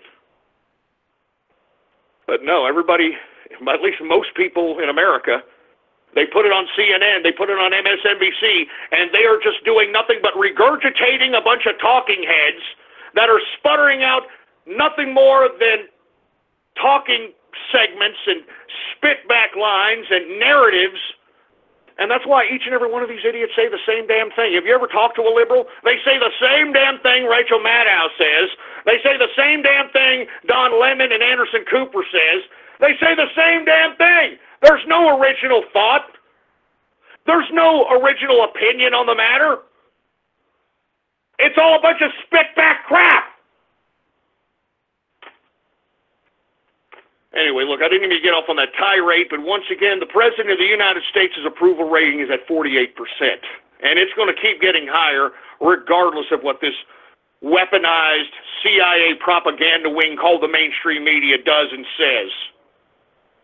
Now, with that being said, folks, the President, because the media has been shoving this whole gun control narrative and they've given a platform to these neurotic kids, which I believe are a bunch of bullshit, excuse my French, but if you don't believe so and you think it happened, that's fine.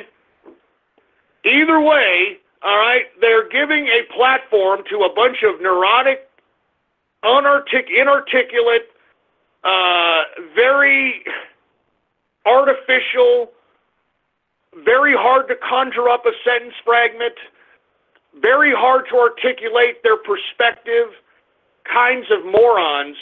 They're putting them on this goddamn television screen, and what, we're supposed to take them as legitimate political capital or something? I don't understand.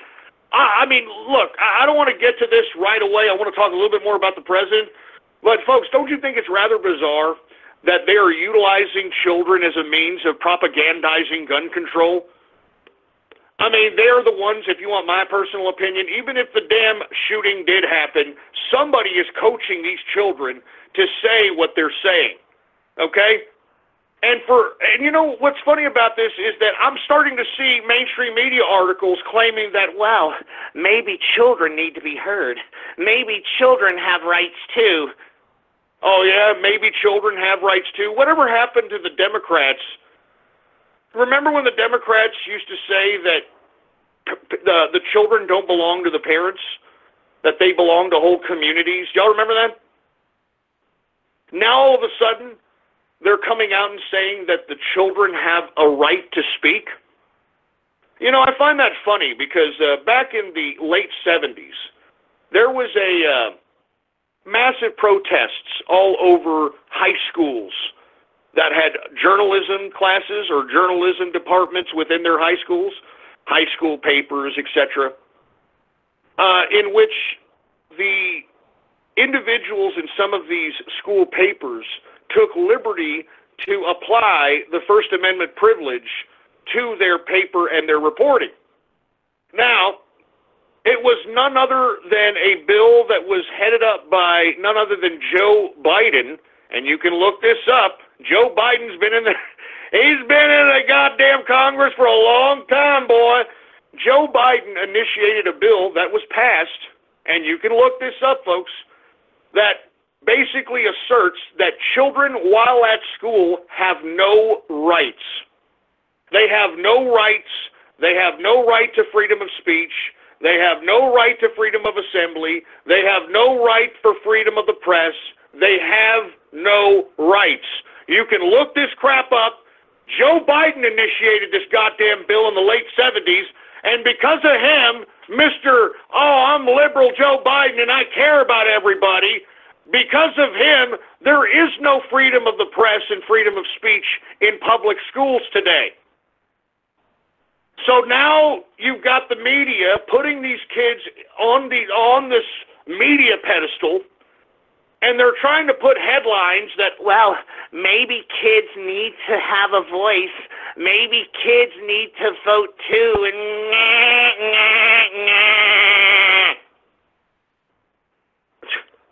Are you kidding me? Are you kidding me? You can't have it both ways. And you see, you people need to learn about what's going on and the laws. These children shouldn't even be having this pedestal to speak. Children have no rights. Do you understand that? Until you are 18, you have no rights. I mean, if you do something, what happens? They throw you into juvenile detention. All right? I mean, you can damn near kill somebody and just be thrown into juvenile detention. And unless you killed somebody, they'll just brush it under the table when you're 18 and seal your records. Why? Because you don't have rights.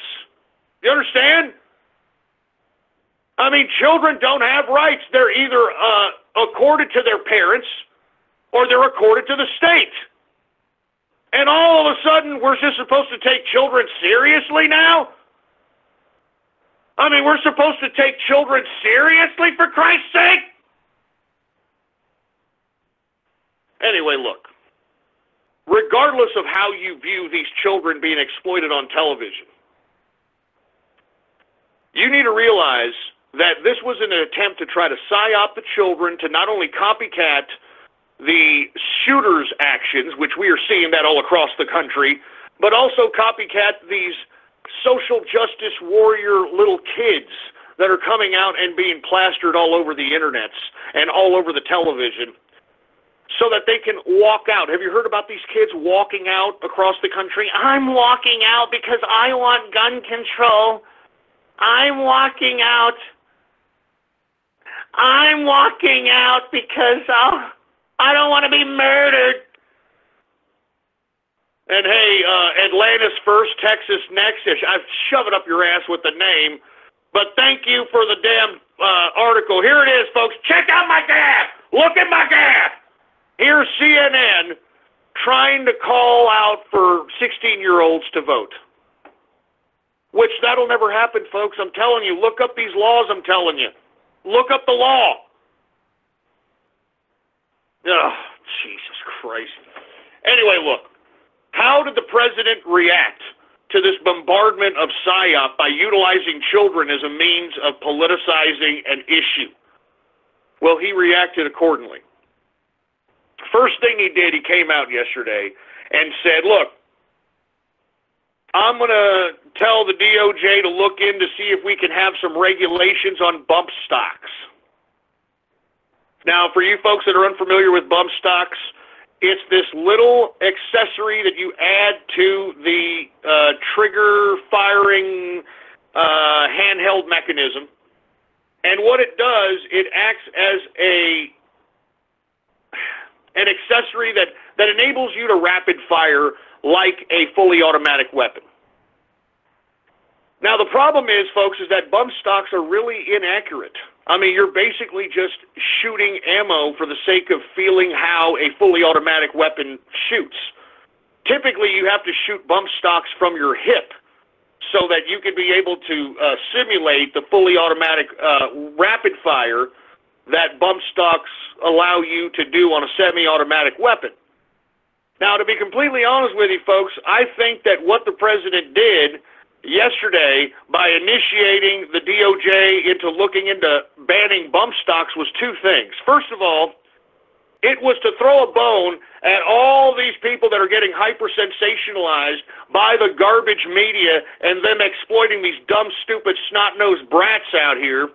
And two, he's trying to recant in the people's mind Las Vegas. Y'all remember that shooting? Oh, yeah, what happened to Las Vegas?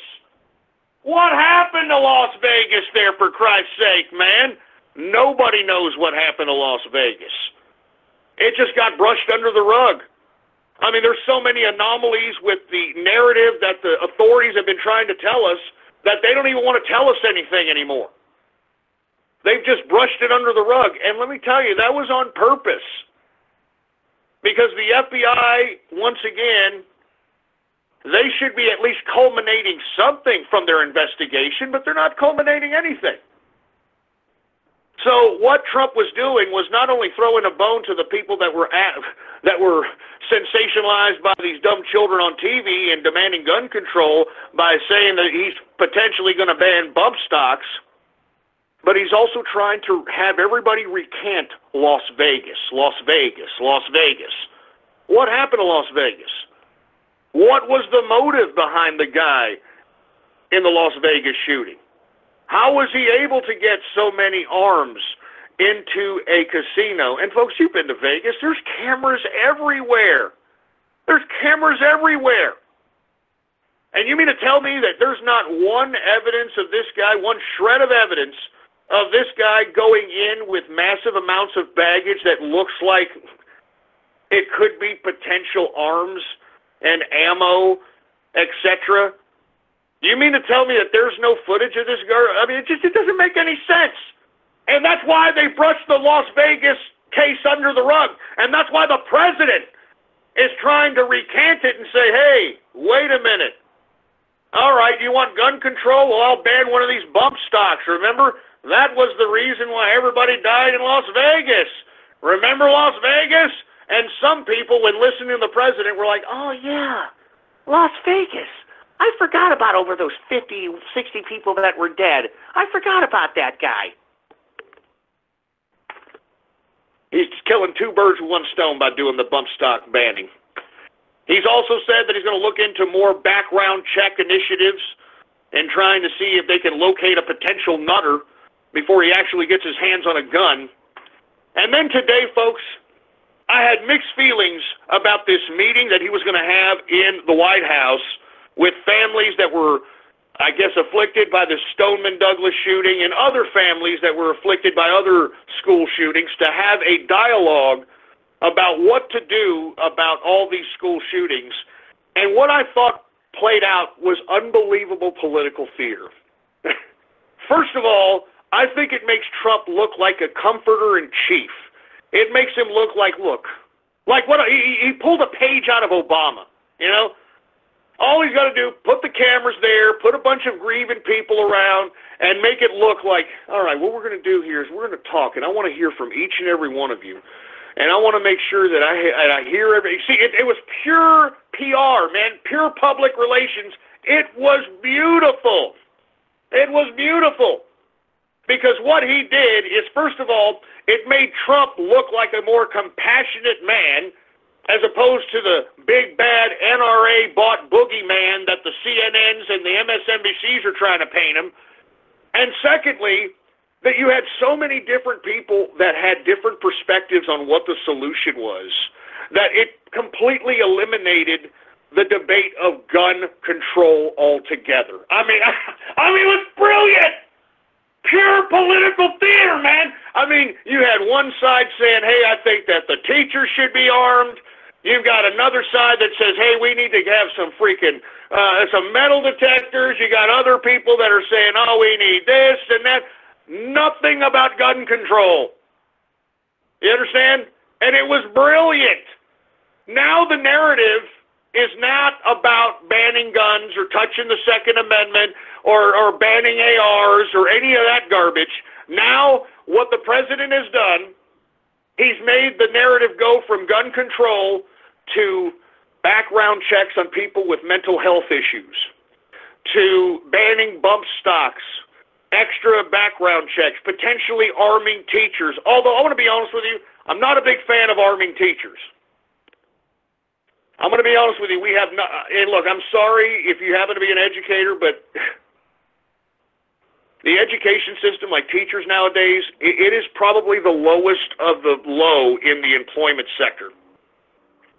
That's why you have all these stupid ditzy bimbos that are 26, 28.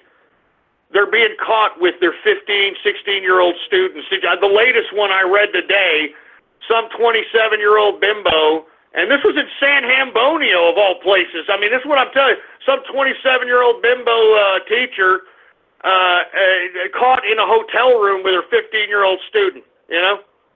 And you mean to tell me that you want these people to be armed? I mean, I'm telling you, I remember a day when I was a young child, teachers were actually respected amongst their community. I mean, even parents would go up to educators and ask for advice and, you know, actually ask for their genuine opinion on things. They were trusted members of the community. All right, trusted members of the community. Now, teachers nowadays, folks, are just the lowest of the low of the employment sector.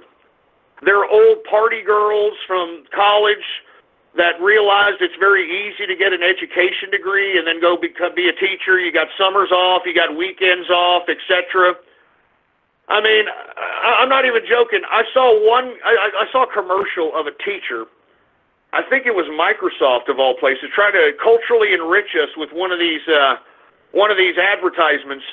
It's of a black man, which is nothing wrong. Black man is a third grade teacher, and he has his hair, I swear to God, folks, he has his hair in like some weird braided kind of do in which it looks like there's a penis coming out of his hair. I'm not joking. It looked like a phallic coming out of his hair, and it was, I don't know. Anyway, regardless,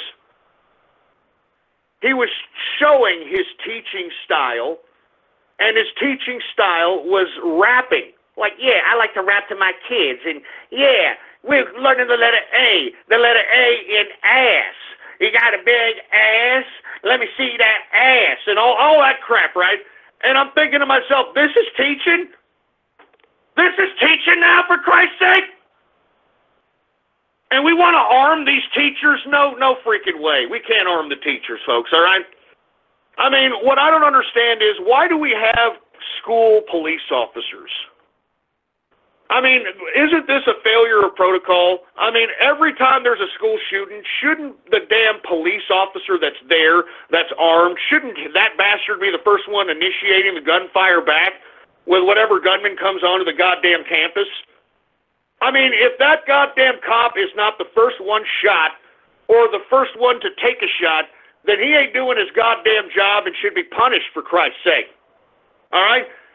Secondly, which I think was an unbelievable point emphasized at the meeting that Donald Trump had with these shooting victims, school shooting victims, he said that, look, even if it was a gun-free zone, it's going to take at least 7 to 8 minutes for the police and possibly even potential first waves of SWAT team to get to the school location And by that time, most gunmen have already killed everybody, and they probably have killed themselves by that time.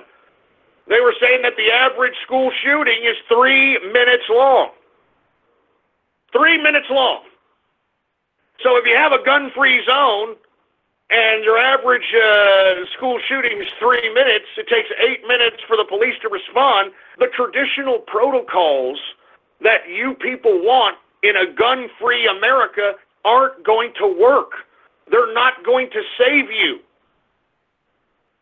And that's why I'm glad that the debate happened in an indirect way at this White House meeting with these school shooting parents and victims, because that's the point. The point is that if you eliminate everybody the possibility to protect themselves, and you try to say that, don't worry, the state will protect you, don't worry, the police will protect you, don't worry, the FBI will protect you, it won't. It won't. I mean, twice, folks, the FBI got called about this Cruz character, this Nicholas Cruz. Twice they were given information that this man could have this young man could have potentially had a propensity for violence. And did they do anything about it? No, they didn't do a damn thing about it. Police were at this guy's house countless times. No red flags whatsoever. So the protocols that are around that are meant to keep people safe in a gun-free society don't work. They're not going to keep you safe. As a matter of fact, they're going to make you an inviting target. They're going to make you an inviting target because they know that you're not going to be able to fight back. And you know, folks, that's why you don't see that too much out here in Texas. You don't see that too much out here in Texas. You want to know why? Because we all got guns! We all got guns! Anybody tries to do some mass shooting out here, any one of these Texans will just be like, get down, and just start blasting back. And end any kind of potential mass shooting, cut that off right in the past. And you see, folks, you take a look at the states that have the highest gun control in the nation. California, Illinois. They've got the highest crime rates in the nation. The highest gun crime rates in the nation. So this whole notion about gun control is a moot point.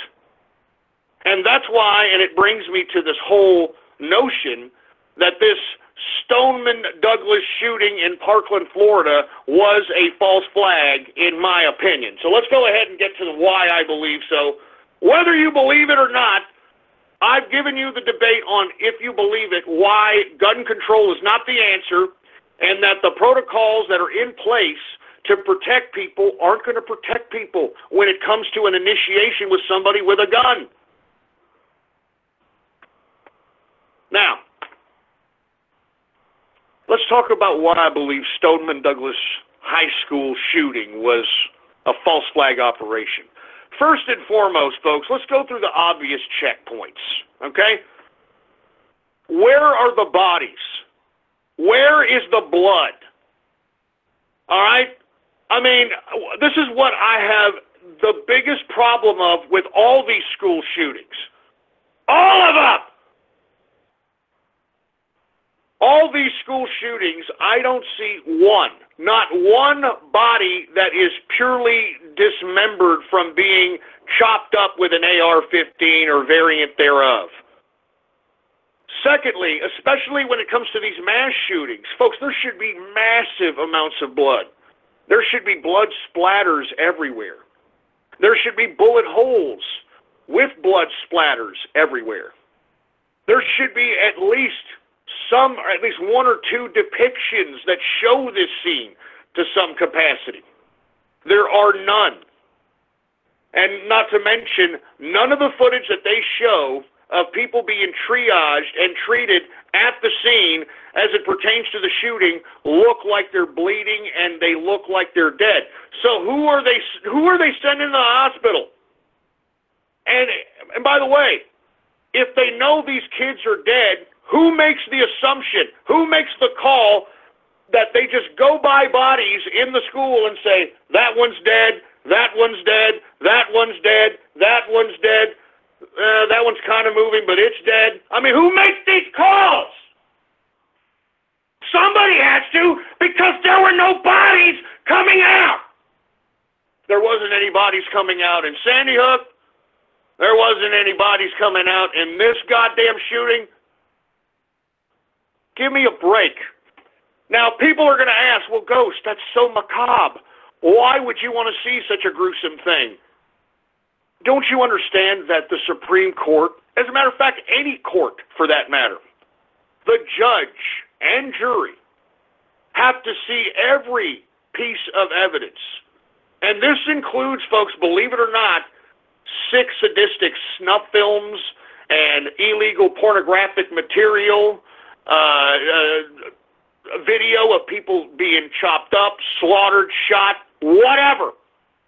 And why does the Supreme Court and every other court system and every jury in the land do that? Because it's evidence! Because it's evidence, for Christ's sake! Another thing, all these buildings that these mass shootings take place in, they want to tear them down as fast as they possibly can. Haven't you noticed this? Sandy Hook, oh, let's tear it down. Let's tear it down as fast as we can. Don't worry about the evidence inside. Don't worry about nothing. Don't worry about it. We're tearing it down. It's a bad memory. Same thing with the Pulse nightclub out there in Florida. No, we're tearing it down. Don't worry about it. It's a bad memory. Well, what about the evidence? Don't worry about it. Don't worry about it. We're tearing it down. Shut up. And folks, guess what they're going to do to Stoneman Douglas? They're going to oy vey tear it down, baby. They're going to tear it goddamn down. Now, why are they going to tear it down? Why are they... What? Okay, look, that's not all. I'm just telling you these anomalies. You can take this information and absorb it and figure out what you wish. Another coincidence, folks, is that Stoneman Douglas High School was a predominantly Jewish school. As a matter of fact, it was a Jewish high school. Even though it accepted other students from other nationalities, it was a Jewish high school, first of all. And what got me concerned, I mean, I'm not one that's going to be questioning these things when it comes to, you know, I'm not trying to be Chris Cantwell or these white supremacist idiots out here. But I find it rather bizarre that this was a predominantly Jewish high school. There was a lot of alleged Jewish kids that were victims. How come they didn't throw right off the bat the anti-Semitic angle? I mean, that's the first thing that whenever there's a shooting at a Jewish school or there's something that happens at a synagogue or any of that capacity, what's the first thing they do? It's anti-Semitism. Anti-Semitic, anti-Semitic, anti-Semitic. I have not heard anti-Semitism once related to this shooting. Once. Which is rather odd, because I'm going to be honest with you, that's the first thing that they'll say, and maybe rightfully so, whenever there's violence directed towards a Jewish related building or a Jewish related organization or a Jewish group, etc. Now, secondly, folks, look, I'm not trying to sound anti-Semitic. You just have to look for these patterns. And when you look for these patterns, then you start recognizing, oy vey, what's going on here? Okay, let's talk about the sheriff, Parkland, Florida sheriff out here. This guy, Parkland, Florida, Broward County Sheriff Scott Israel, who of course is Jewish. Okay, he quoted the Talmud. The Talmud. Now, I don't know if you folks know about the Talmud, but it is something that only very, very, very studied Jewish scholars or very, very astute Jewish students would understand. Typically, from ages 1 to 13 in males, the Jewish parents typically force their Jewish children to constantly go to Jewish school. And when they go to Jewish school, they learn the Torah. The Torah.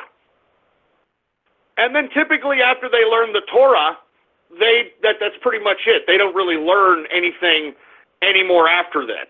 You know, unless, of course, they want to be a scholar in the Jewish religion. They want to be somebody who understands the whole history and the, for a lack of a better term, the mysteries of the Jewish religion.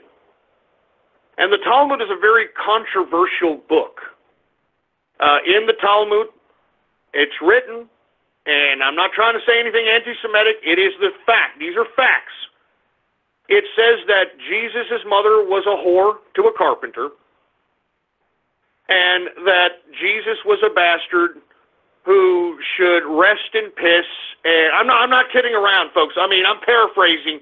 This is what it says. And it says a lot of other controversial stuff in the Talmud. Now, I'm going to be honest, there's not too many people that know about the Talmud except for Orthodox Jewish people. And I want to go ahead and read what the hell he said. This is the sheriff, of course, Broward County Sheriff. He was having a press conference after the shooting, and he said the following: "My Jewish faith is a central part of my entire life.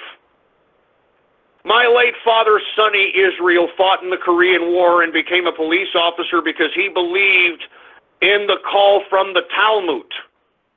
Whoever saves one's life saves an entire world. Those words guided my brother and I as we became police officers." Now, why would they be quoting the Talmud?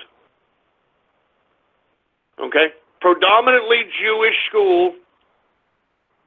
You got the sheriff arriving in the scene, making a press conference, quoting the Talmud. Okay, now listen, I'm not trying to say anything. I'm just making connections here. Now, who is the person that's in charge of this congressional district? Folks, none other than Debbie Wasserman Schultz. This is Debbie Wasserman Schultz district, the same broad who corrupted the Democratic Party and committed fraud, the same broad who was out here trying to hide laptop and other equipment from the D.C. police as it pertains to her connections to the Anwar brothers, the same broad who is out here as corrupt as hell. And you see something, folks, she still won re-election in this district, even though Debbie Wasserman Schultz was yanked out as a complete fraud and a borderline criminal. As far as I'm concerned, she's a criminal. But even amidst all this bad press and the fact that she flushed the Democratic Party's chances down the tubes and she rigged the whole Democratic Party against Bernie Sanders, etc., the people in her district voted her in overwhelmingly, even though she's a criminal, even though she's a corrupt politician, even though she's a complete liar. This whole group of people in Broward County voted this stupid Skankosaurus in. Now, the only reason that I can suggest that they voted in Debbie Wasserman Schultz is because why? It's a predominantly Jewish community. And look, I'm not trying to say anything as it pertains to the Jewish people as a whole, but I'm going to tell you this. This right here, what took place in Broward County, Parkland, Florida, has a lot to do with what we're going to talk about later, the internal Jewish revolution. That's what it is, the internal Jewish revolution. This right here was a psyop by the secularist Jews in an attempt to try to take the guns out of America's hands. The secularist Jews. I mean, you can tell by how the money that's backing up these children, and they're raising all this money to put marches on Washington, D.C. They had a march yesterday to Tallahassee, Florida, and stood outside the state government building, and they tried to go to the governor's mansion. I mean, how are they getting all this money? How are they getting all this mobility? How are they doing this? Why are they doing this? Folks, this is a globalist attempt. Do you understand that this globalism, it's now starting to blatantly show its head, and it's showing itself dirty. And what it needs for the United States to be unarmed so that it can finally fulfill its total domination of the world. They know, the globalists know, that we will never relinquish the United States voluntarily. We're not Eurocucks. They tried to use the same experiments that they used on the Eurocucks on us, and it doesn't work. So that's why these people want our guns from us, so that they can continue to assert this totalitarianism that's been incrementally brought on us up until Donald Trump. And once Donald Trump took power, what happened? He flipped the whole goddamn global order on its face! And that's why right now, folks, the global order is somewhat skewed. And they don't like Trump for that. They don't like the American people for that. They want the globe to look like the Eurocucks in the European Union. That's exactly what they want the world to be. And I'm not saying the Jews are the exclusive people behind it. There's a bunch of people behind the globalist secularism of this planet, the global centralization of this planet. There's a bunch of people. But right now, secularist Jewish contingent is definitely making their force known that they are going to stop at nothing. I mean, they're already trying to take down their prime minister in Israel. They will stop at nothing to implement this global communism. Open borders, global citizenship, centralization of government on a global scale. And I think that this particular false flag is a direct consequence of the internal Jewish revolution that's happening within the Jewish race right now. Anyway, look, I'll get to that when I talk about that here in the third hour, okay?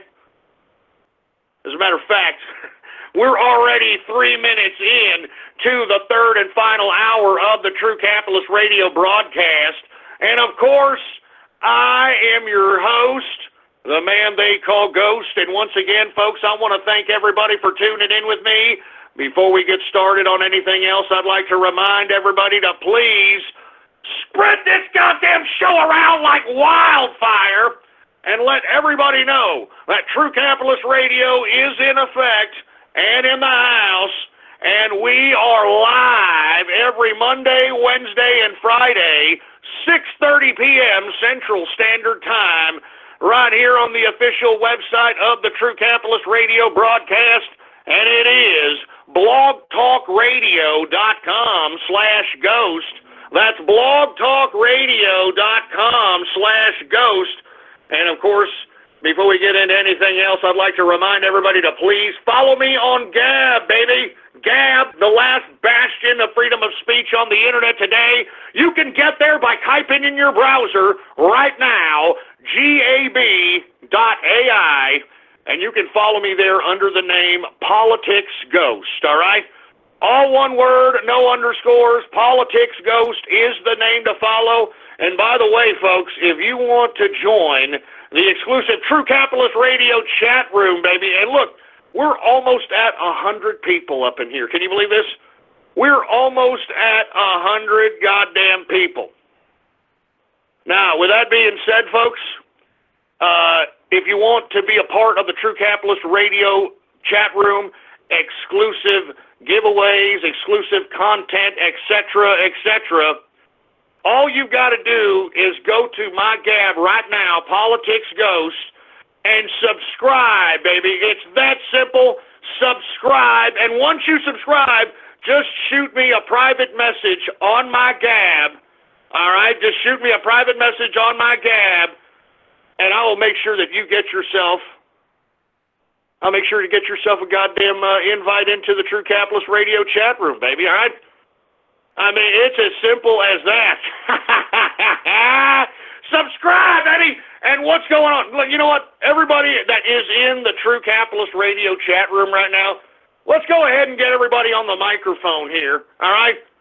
Let's go ahead and get everybody on the microphone here, and let's see if we can see what y'all have to say. What do y'all have to say on True Capitalist Radio in the True Capitalist Radio chat room? Go ahead. What's going on? Oh, I don't even have the voice on. Here we go. Let's put the voice chat on, for Christ's sake. Good God. You what up, Ghost? Hey, what's going on, Ghost? What's up? Oh, shut it out. Hello, everybody. Okay, shut it down. Ghost. Disconnect. All right, we're on. Hey. Engineers, real talent. Lost so much fucking cancer. Hey.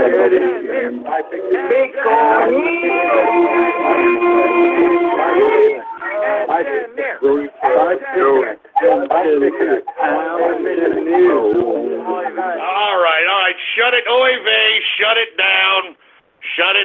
All right. Anyway, look, if you want to be in with the True Capitalist Radio chat room, once again, all you got to do is go to my Gab right now. All right, Politics Ghost, and subscribe, baby. All right, I will be in that chat room after the broadcast, and I hope to see you in there. And once again, once you subscribe, private message me on Gab, baby, and let me know what your goddamn Discord name is, all right? Now, with that being said, let's continue on with what I was discussing about this false flag operation in Stoneman Douglas High School. We've talked about a lot of different things, for Christ's sake. But what we're going to talk about more is a little bit of what I have found very interesting. We talked about it earlier in the first hour. This Cameron Caskey, which is one of these kids that is the more vocal out here in the media. He's been giving speeches. He's got a GoFundMe account. He's almost got $1 million in it. He's got George Clooney, I guess, and Oprah Winfrey giving him money. Well, folks, once again, if you take a look at this kid's father's name is Jeffrey A. Caskey. He's not only a lawyer and a renowned mediator within the Broward County area, he's also a certified Florida State police officer, interestingly enough. He also runs the One World Adoption Agency, folks. One World Adoption Agency. Now, I didn't do too much information on the One World Adoption Agency, but just by the name itself, and given the fact that I was just talking about globalism, isn't it ironic, don't you think? But this adoption service, One World Adoption Agency, he had been running out of Broward County, Florida for 20 years. As a matter of fact, there's a clip out there on YouTube, if you can find it, of Jeffrey A. Caskey on Sally Jesse Raphael, the talk show back in the 90s, discussing about adoption, international adoption, etc. And by the way, he's been doing adoptions in Florida for 20 years. He knows everything about adoption to the point where that's his law firm and his mediation service. That's what it emphasizes. It emphasizes adoption-based litigation. Now, with somebody that is so much of an expert on adoption and adoption law and I guess one world adoption, so that means he's bringing in kids from other parts of the globe and bringing them in and settling them into Florida. The reason I bring this up, folks, is because, once again, wasn't the shooter adopted? The shooter, Nicholas Cruz, was adopted, folks. His stepfather, his foster father, died when he was 5, and his mother died here recently in November from the flu. And according to reports, after his foster mother died, he got completely upset, didn't know what to do, started hooking up at somebody's house, etc. You know the story.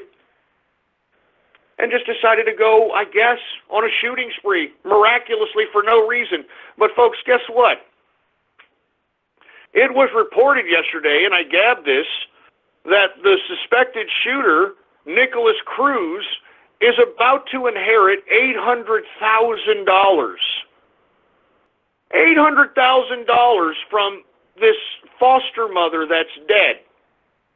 Now, I wonder who's going to get that money.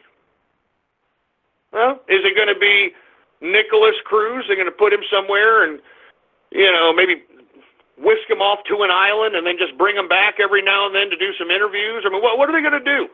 Where's that $800,000 going? There's a lot of money being raised here, folks, and that's another reason why you people need to open your eyes to these false flags. There's a lot of money to be raised in these things. Why don't you take a look at all the money that was raised for the families and the most outspoken people of Sandy Hook? Take a look at how much money how many millions of dollars each and every one of those people got. And take a look how many millions of dollars that all these people that are affiliated with this conspiracy are going to get. How much? I mean, look at this Cameron Kasky. This broad, he looks like a broad. He's a feminine kid. This kid's barely 16 years old and has already got $1 million in his GoFundMe account. Huh? I mean, I'm telling you, man. I mean, give me a break.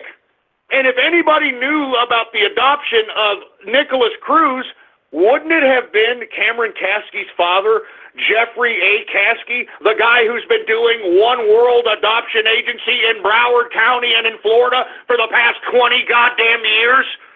I mean, what kind of evidence is this guy withholding? I mean, I'm just asking questions. And aside from that, Jeffrey Kasky also has other corporations in his name. He has an insurance agency in his name. He's got an entertainment agency in his name, and these are all different corporations. He's got a plethora of different lawsuits that Jeffrey A. Kasky has posted. He's actually taken the United States government to court. So I would be very suspect about Cameron Kasky and this kid, whatever his motives is, because he comes from very weird parents. If you take a look at his mother goes by a variety of different aliases. Sometimes she goes by Natalie. Sometimes she goes by another name. Sometimes her last name's Kasky. Sometimes her last name is Weiss. Sometimes her last name... I'm not joking, folks. I mean, these people should be very easy to pinpoint, and yet, they're all over the place. So, I mean, give me a break. And yet they put this Cameron Kasky kid on a pedestal for what? Why? And why haven't they questioned Kasky's father, Jeffrey, if he knows about anything related to the adoption of this goddamn Nicholas Cruz? You can look all this up. Everything that I have just said is on the internet for everybody to go and search for themselves. All right, it's all out there. Now, let's take a listen to the next guy, David Hogg. Y'all seen David Hogg?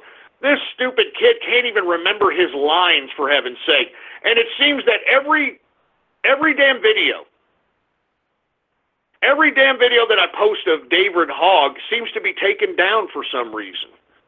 I posted one video of him that showed him forgetting his lines and him being coached by some CNN producer saying, "It's all right, go ahead, it's okay. I was coming out, and he couldn't even remember his goddamn lines, first and foremost, okay?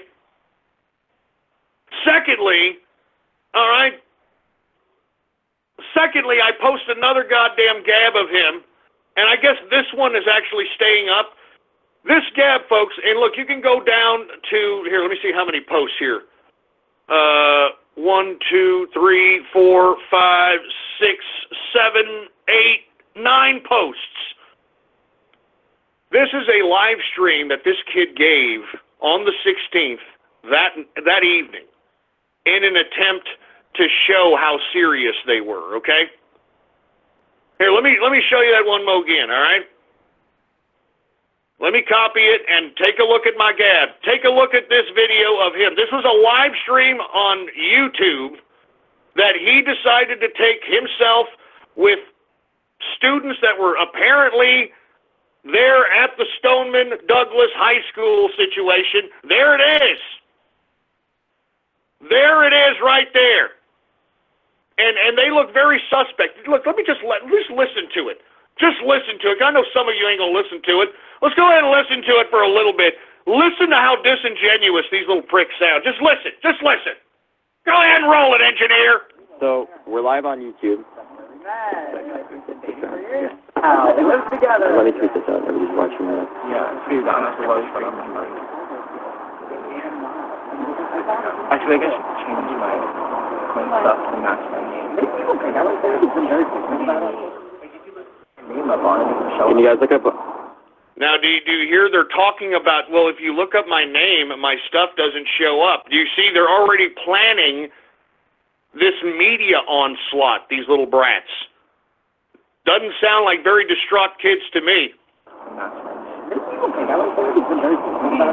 Like, if you look my name up on it, Can you guys look up? Is anybody on here? If give us a thumbs up. If you know, okay, people are starting to come on. The tweet went out. Can you guys check my?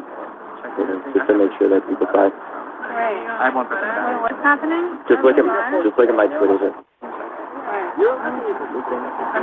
Yeah, students are marching Stoneman Douglas High School. Now they're all tweeting it out. Everybody's tweeting it out, and now they're getting into character. You guys, whatever. One of you should get up and be a cameraman, probably. And we can switch out. I know Hogs over here barking directions at the minorities. So, what we're going to do here is, we aren't actors. We're students. And then go home. We're people that had friends die. He says we're not actors, we're students. Well, first of all, why is he even saying that? This was literally the night of the shooting. My sister has been crying so much because she lost her 3 best friends that she can't even fucking speak. She can't even speak. Somebody just whispered to him, no cursing. That's unacceptable. Imagine you going to your 14-year-old, having a 14-year-old sister as a 17-year-old, and having them cry all night long, and not being able to say anything that could make it better.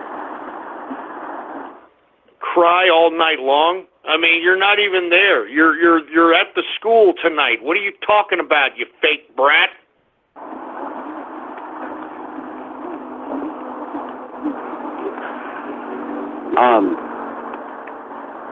So, what are you guys feeling right now? Oh, you can take my foot. We're all devastated from what happened at our school 2 days ago. 17 innocent people lost their lives, which could have easily have been prevented by Congress. Now, easily prevented by Congress. Do you hear this? I mean, this is the biggest bunch of bullshit I've ever heard in my goddamn life. And I want you to notice something, that one of the cues that you look for when people that are lying, you look for their eyes to go to the left. When their eyes are going to the left, they're attempting to access their creative parts of their brain. When their eyes go to the right, that means they're attempting to access the recollection part of their brain. Take a look at these kids. They're all looking to the left like a bunch of stupid idiots. They sound disingenuous. I mean, give me a break with this crap.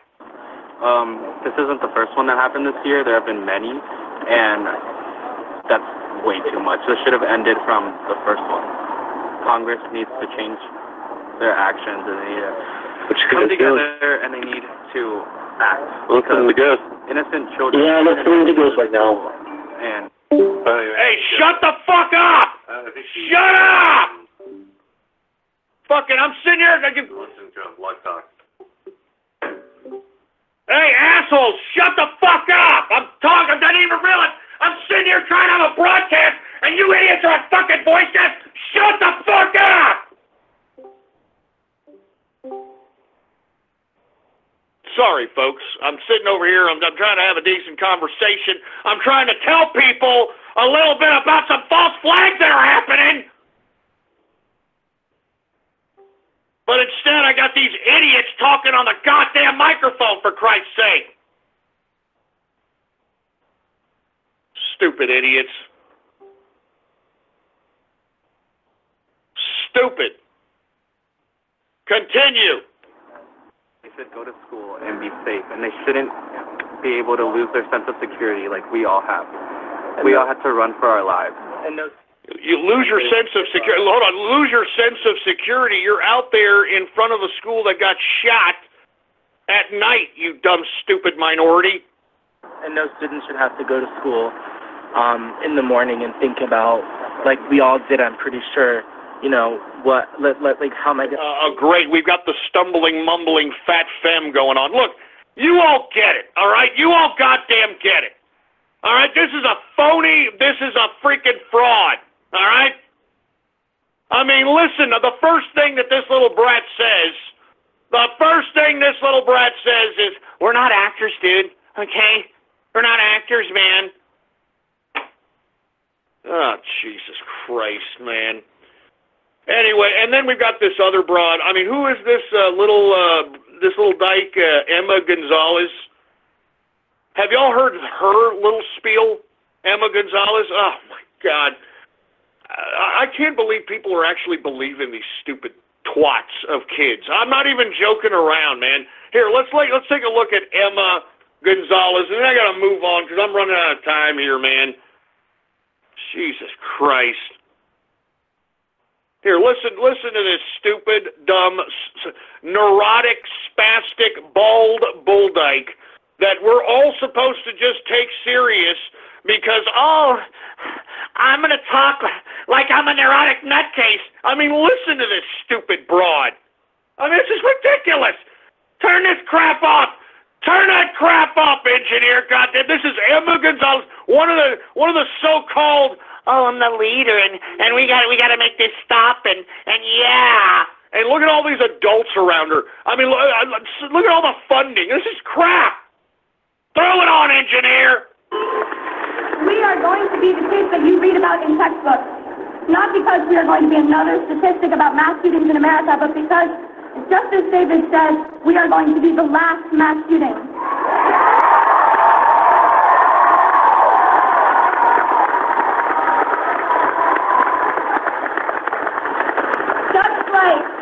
Just like Tinker v. Des Moines, we are going to change the law. That's going to be Marjorie Stoneman Douglas in that textbook, and it's all going to be due to the tireless effort of the school board, the faculty members, the family members, and most importantly, the students.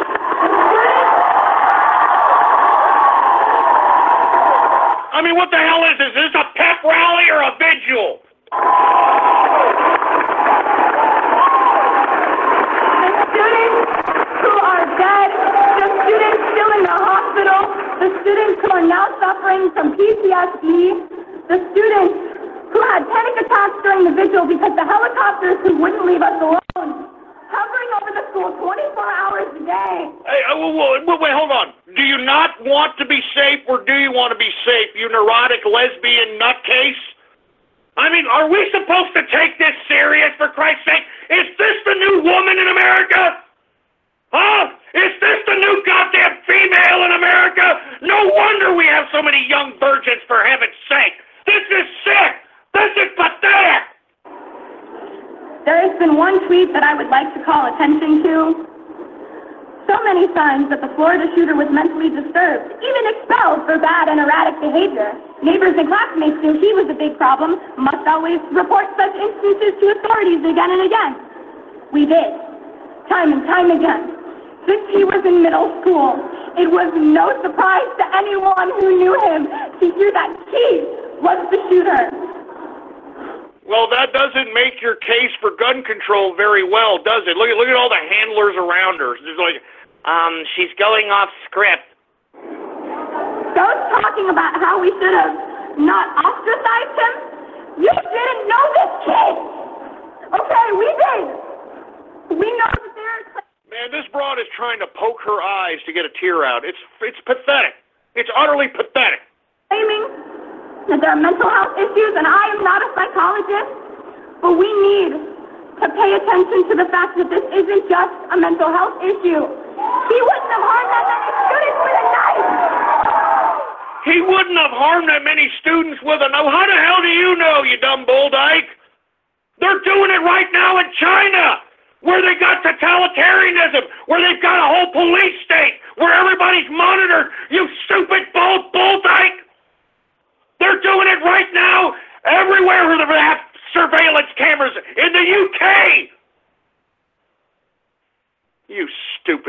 look, I'm tired of talking about this garbage. But look, let's just say for the sake of argument that this is a real shooting. Let's just say it's a real shooting, okay? And let's not throw any conspiracy around. Let's say it's a real shooting, okay? If this is a real shooting, and this is the way the children are reacting, then what kind of pussy-whipped goddamn children are we raising? What kind of pussy-whipped children are we raising? You know, only in America will you have inconsiderate brats bitching and moaning that I don't feel safe in school and I want the government to do something. I want them to take away our guns. Hey, you ungrateful little brats out there in Stoneman Douglas High School. Hey, look, I don't personally believe that you had a shooting, but let's just say you did. You had to see some things that you didn't want to see in life. We all have to go through them. What about the boys that we sent to Vietnam and the boys that we sent to World War II and the boys that we sent to World War I that had to go out and commit atrocities and go out and see atrocities, go out and do things for our country? And what about them? What about their post-traumatic stress? What about all the kids right now that are being forced to be armed and take a side from one political persuasion or the other? What about the children that are dying in abundance right now in Syria and have been dying because they're in the middle of a goddamn war zone? What about the kids in Liberia that are basically going to grow up and possibly get AIDS before they're the age of 18 because they will be raped or used for prostitution just so that they can feed their goddamn families? I mean, what about the kids that are out there being robbed in the slums of Brazil and being taken for whatever bread they got in their pockets or whatever goddamn food they have in their possession? I mean, this is real, for Christ's sake. This is real. And just because you kids happen to have the unfortunate circumstance of seeing some idiot come in, kill a couple of your friends, hey, it sucks, it's sad, and you have to deal with it just like everybody in the world has to deal with the tragedies of life.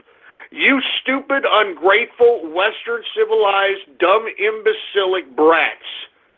How dare you sit here and wave your finger at the Western civilization that gave you the luxury to be a bald bull dyke, that gave you the luxury to be a wannabe Casey Neistat, David Hogg, that gave you the luxury to go and raise $1 million because you want to fight gun control, Kasky. I mean, you people need to realize that, yeah, if this did happen, it was an unfortunate situation, but toughen up! Toughen up, for Christ's sake! You people are a bunch of pussy-whipped bastards, for Christ's sake! And it makes me sick! I mean, what if we had a war, folks? What if we had a war? I mean, these brats are going to be the ones drafted, for Christ's sake. These brats, these weak-minded brats, are going to be the ones that are going to go out there and fight. No, you know what they're going to do? They're going to go out there and pretend they're going to get on a soapbox and say, why are we fighting? Why are we doing it? And they're going to get blasted. They're going to get chopped up. They're going to get captured. And that's all there is to it, folks.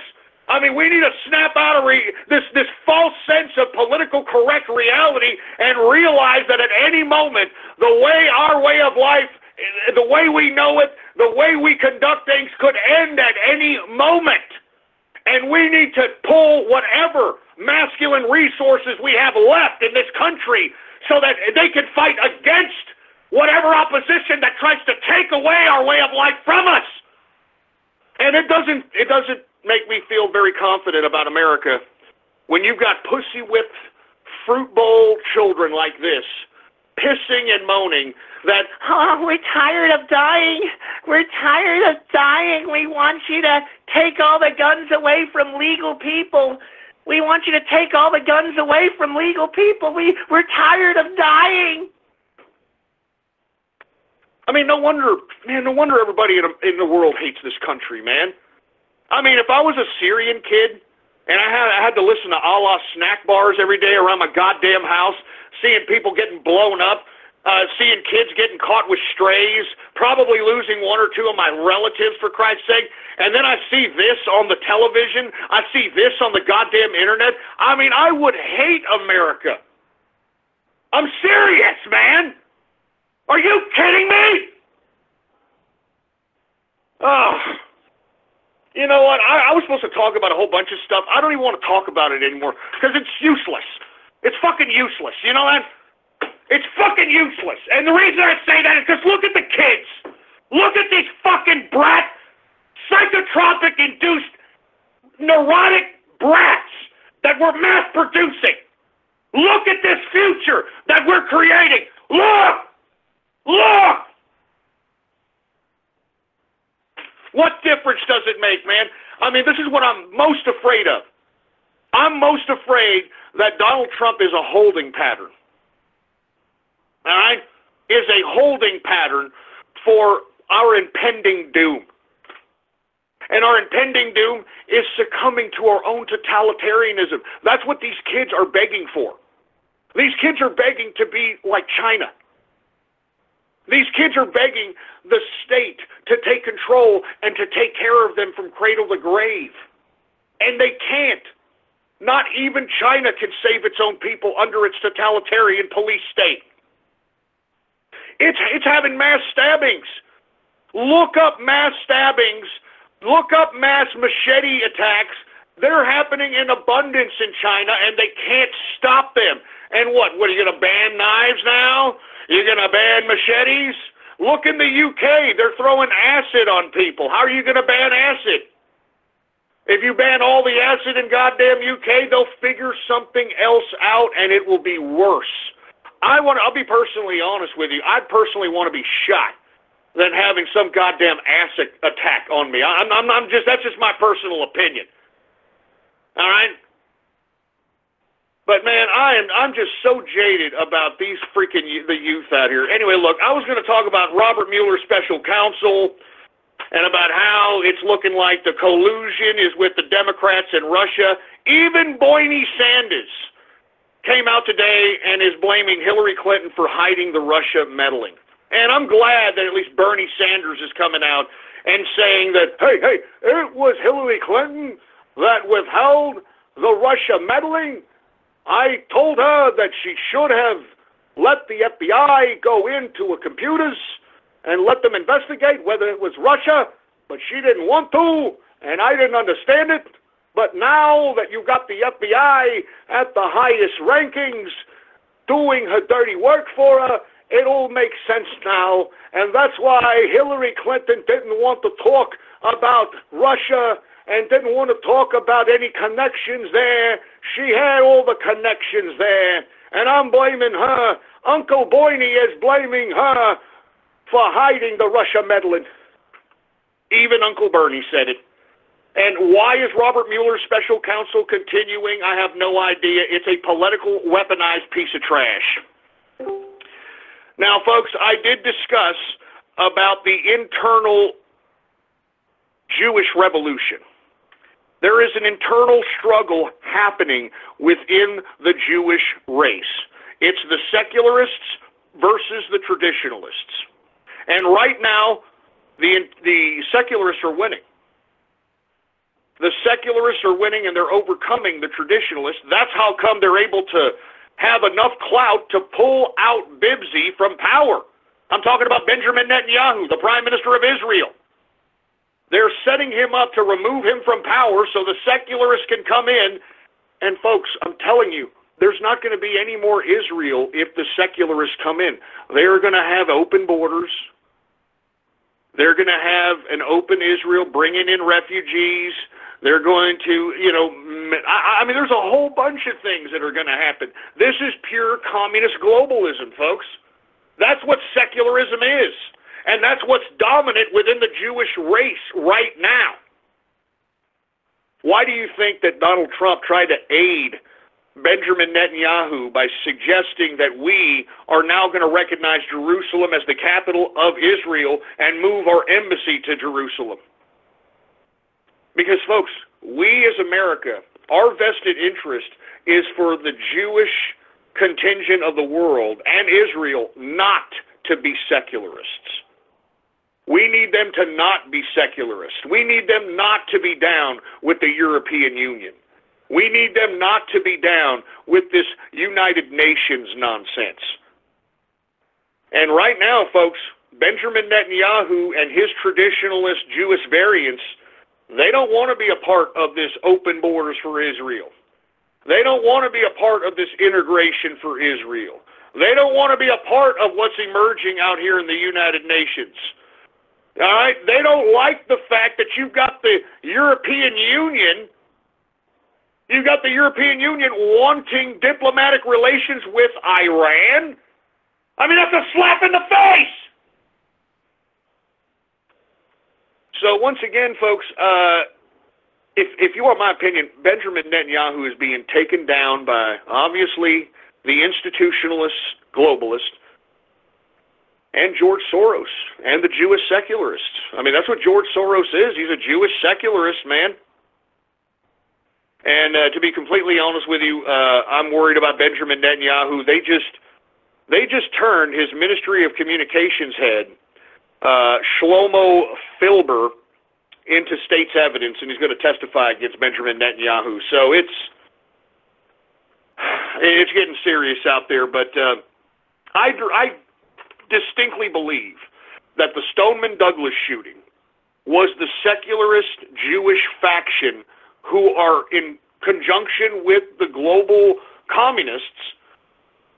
They were the ones that pulled off this false flag so that they can not only initiate gun control, but attempt to deviate the narrative that is being culminated because of the unraveling of the Russian dossier, of Fusion GPS, Christopher Steele, FISA court warrants, etc. And by the way, the same Democrats, they've all had pictures with the what's this guy's name? Israel, the sheriff of Broward County. He's got a picture with him and Hillary. He's got a picture with him and Biden. He's got a picture of him and everybody. How quaint. How freaking quaint. Anyway, look. I want to talk a little bit about Syria, and then we're going to move on to Radio Graffiti. Now, the reason I'm concerned about Syria is because there is definitely going to be a confrontation between us and one of these people that are out here. It looks like we're trying to mend fences with Turkey, but now you've got Russia claiming that we're, quote, playing with fire in in Syria and to back off. Well, let me tell you why Russia's so concerned. Okay? Lest we forget that Russia backed up Bashar al-Assad for all these years, and here recently, about a few months back, Putin publicly announced that military operations in Syria were mostly finished, and he gave the country of Syria back to Bashar al-Assad. There was a big ceremony. Bashar al-Assad gave him a hug and kiss and all that crap, right? I mean, literally, openly saying that, hey, look, we did this for Assad. You know, here's your country back. You're welcome, you know, etc.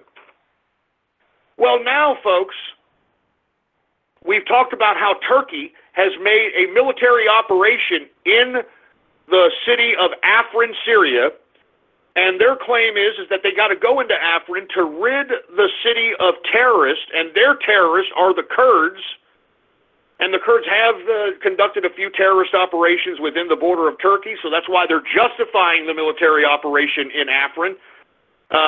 Amnesty International is saying that Turkey is obviously killing children, killing women, etc. And, of course, we don't hear about that. Where are these brat kids at Stoneman Douglas while kids and babies are being bombed on and killed in mass right now in Afrin, Syria? Where the hell are you kids at, you stupid brats?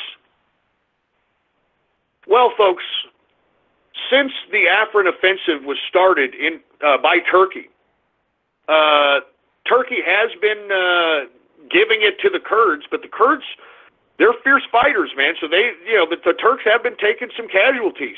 And as a result, now there are pro-Bashar al-Assad forces that are now aiding the Kurdish forces in Afrin. Which means that you've got pro-Assad forces fighting Turkey forces. Turkey is supposed to be an ally of Russia. Russia is supposed to be an ally of Bashar al-Assad. So now Russia's got itself in a little bit of a pickle here, because who in the hell is it going to side with when it comes down to Turkey confronting Bashar al-Assad? Because look, Turkey's not going to forget that pro-al-Assad forces were aiding the Kurds in Afrin. So, I mean, what is Turkey going to do? I mean, Turkey is going to go right in after they take over Afrin. They're going to go right to Damascus. All right, and they're going to go and take over Bashar al-Assad. I mean, Erdogan's Turkey, the Prime Minister of Turkey, Erdogan said he wants Bashar al-Assad removed as the leader of Syria. Okay, now lest we forget, the United States did an airdrop off of the Euphrates, and I talked about this the last time I was on the broadcast, in which we killed 200 to 300 Russian soldiers. Now, what's really interesting about this, and which everyone that's conducting themselves in Operation Spilt Vodka should consider, is that, folks, what happened is we killed about 200 or 300 Russians in a strike. Now, those 200 or 300 Russians were not Russian military. They were something called the Wagner Group. These were actual military forces that are militia forces, that are private contractors for Russia. Now, here's the pickle. It's illegal, according to Russian law, for the Russian government to subcontract the military. So when the United States killed about 200 or 300 Russians here about a few days back, Russia, instead of responding by conducting a retaliation military operation, they went out and denied that those forces were even theirs. They denied that those Ruskies that were out there were even a part of their military. They said, hey, look, we don't even know who the hell they were. They were out on their own. And that's basically the response that Russia gave. Folks, this should be plastered all over Russia social media, that Putin hired the Wagner Group, which is illegal in Russia law. It's illegal to subcontract the military in Russia. And here you've got Putin breaking his own laws. Putin's breaking his own laws. And he's using subcontracting militia groups to conduct military operations in Syria so he can continue to hold his vested interests in Syria, while at the same time claiming that there are no military Russian operations in Syria. Because remember, Putin has got a goddamn election next month. He's got to show the people that, hey, we're not at war anymore. It's peaceful Putin over here. It's peaceful Putin. You know Putin. So once again, I mean, the forces that the United States killed in Syria were about 200 or 300 Russians, and the Russian government had to deny it, because if they were to claim that they were their forces, then they would be technically admitting that they're breaking their own laws, which will add fodder to all the opposition in Russia against Putin today. And on top of all this, you've got Israel going into the areas of Syria to bomb the Iranian forces that are in the area of Syria. Now, what is Iran doing there? Believe it or not, Iran is actually down with Bashar al-Assad. So the Iranian forces are actually down with Bashar al-Assad, but at the same time, you've got Putin trying to reestablish itself and its relations with Israel. I don't know if you've heard about the latest meetings with Vladimir Putin and Benjamin Netanyahu, but folks, Vladimir Putin wants to take the lead now that America is no longer, negotiating Palestine, Israel, all that shit. Putin and Russia wants to take the lead in this. And believe it or not, Putin and Benjamin Netanyahu are all buddy-buddy.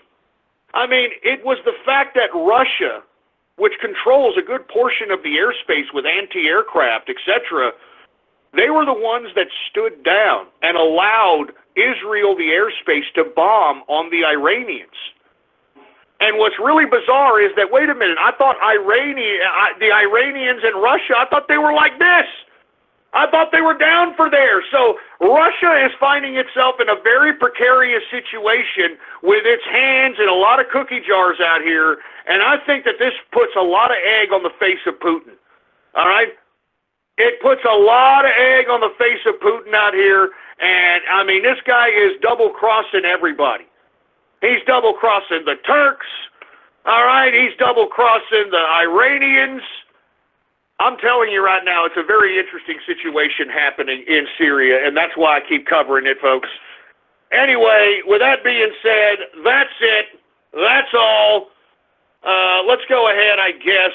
We got about 14 minutes left. Let's go ahead and get to everybody's favorite part of the broadcast, all right? And I'm talking about Radio Graffiti! That's right, folks. Radio Graffiti, the part of the broadcast where the spectators become a part of the spectacle. All you got to do is give me a call right now at 563-999-3791. It's a new number, baby. 563-999-3791. And when I call on your area code, you've got exactly 3 to 4 seconds to say whatever it is that's on your mind. That's why we call this Radio Graffiti. And, of course, before I get into anything else, I'd like to remind everybody, if you want to be a part of the True Capitalist Radio chat room, go to my Gab account right now, Politics Ghost. Go to my Gab account and subscribe, baby.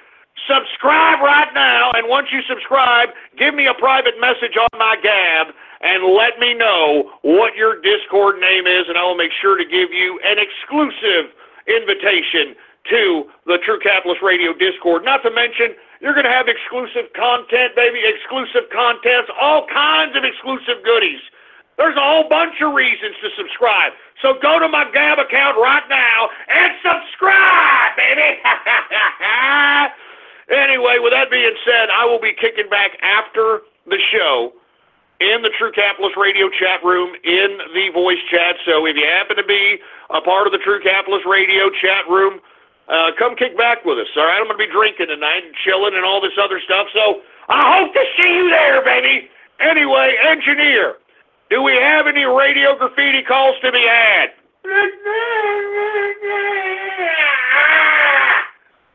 All right, well, let's go ahead and get to some Radio Graffiti calls right now. How about Anonymous, Radio Graffiti? Oh, Jesus Christ. I mean, you're taking too long, you moron. 336 Radio Graffiti. Bathroom Dwayne. Sexually attracted to the cartoon characters, but I don't act. God damn it, dude. Well, you know what? You sound like you just popped out of the anal passage of an AIDS-infected Greg Louganis. So hurry up and infect your goddamn colon pipe and die. Okay, Jesus Christ. That was pretty painful, man. But you know, I see. I'm not swift running the vocals like him. He sounds like he definitely has a 6-foot beard and can do a duck call, though. That's for fucking sure. What the hell is that? What the hell was that supposed to be? Really? What the hell was that? That was horrible and stupid and retarded. 847 Radio Graffiti. I mean, what is this? A bunch of Helen Keller deaf mutes? Wake up! 352 Radio Graffiti. Oh, damn engineer. Radio goddamn Graffiti. Hello, you're on the air with Radio Molly and crew and the Bedtime Team. Who are you, sweetie, and where are you from?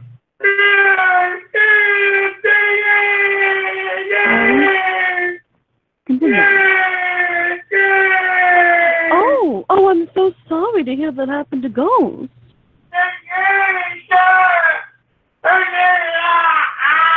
How Gary hurt you like that? I can't believe it.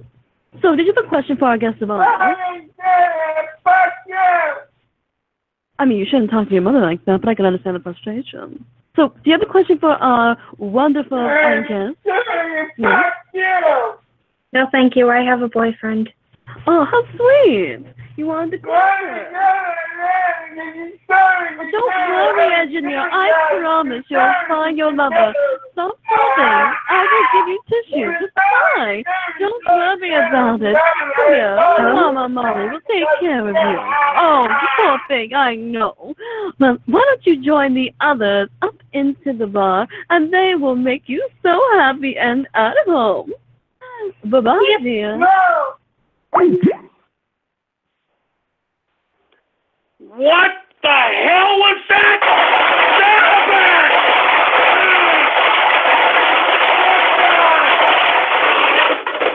What the hell was that about, for Christ's sake, man? What the hell was that about? Jesus Christ, you sick prick. Give me the mic. Leave the engineer alone! Leave the engineer alone! Jesus Christ, I'm sorry, engineer. They're making fun of you out here. What do you got to say about it? I understand, believe me. Good God. Who else do we have here? 256 Radio Graffiti. We got Rafa Capitalist, Radio Graffiti. Bend him over. Come on, little piggy. Let me hear you squeal. Wee! Wee! You little piggy. We run this country now. Yeah! We run it. Hey, dog. You know, I'm telling you, you better stop with this goddamn idiot Alex Jones already, all right? I don't want to hear him on my broadcast again. Hi, I'm Alex Jones here, and I want to tell you that I've got super male vitality that'll give you the big-ass boner that'll scare away the reptilians from the planet Sirius that are going to come down here in their draconian spaceship and shapeship into blood-drinking baby eaters and my filters! My filters! My filters! 352 Radio Graffiti. We've got pylons, Radio Graffiti. And by the way, before I bring Mr. Ted Kaczynski on, this man has never ever said anything foul. This man is... Oh, what the hell is that? Oh, Christ, no! Jesus Christ, man. I'm a goddamn cripple! Do it! Wah, wah, wah. Man, shut up, you asshole! Shut up! That's not funny, man! That's not funny! Son of a bitch! Give me the fucking mic! Damn it! Ah!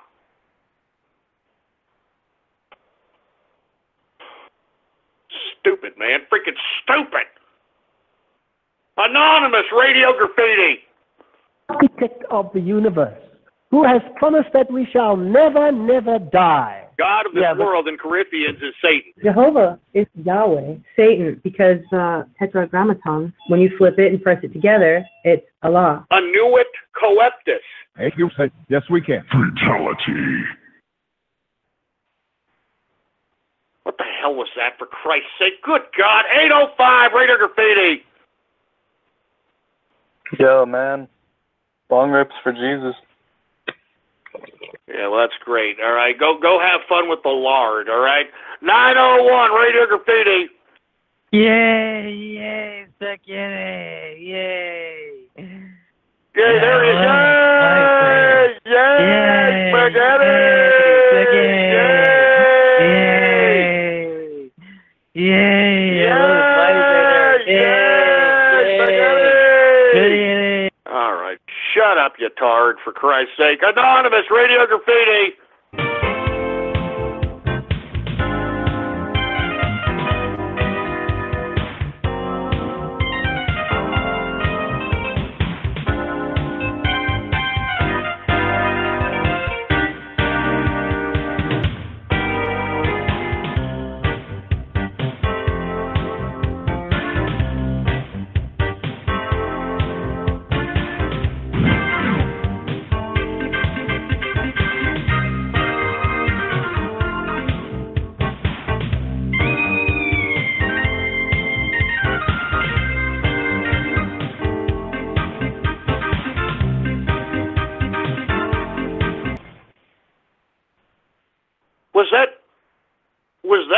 song about giving a woman oral copulation, for Christ's sake? Jesus Christ, man. Anonymous Radio Graffiti. Ain't no goddamn Sharia law going on over here, boy! Ain't no goddamn chat room Sharia law! Shut up! Implement chat room martial law on these ungrateful punks! Hey, shut up! There's a difference between martial law and Sharia goddamn kebab chewing law, you son of a bitch! Shut up! Anonymous Radio Graffiti!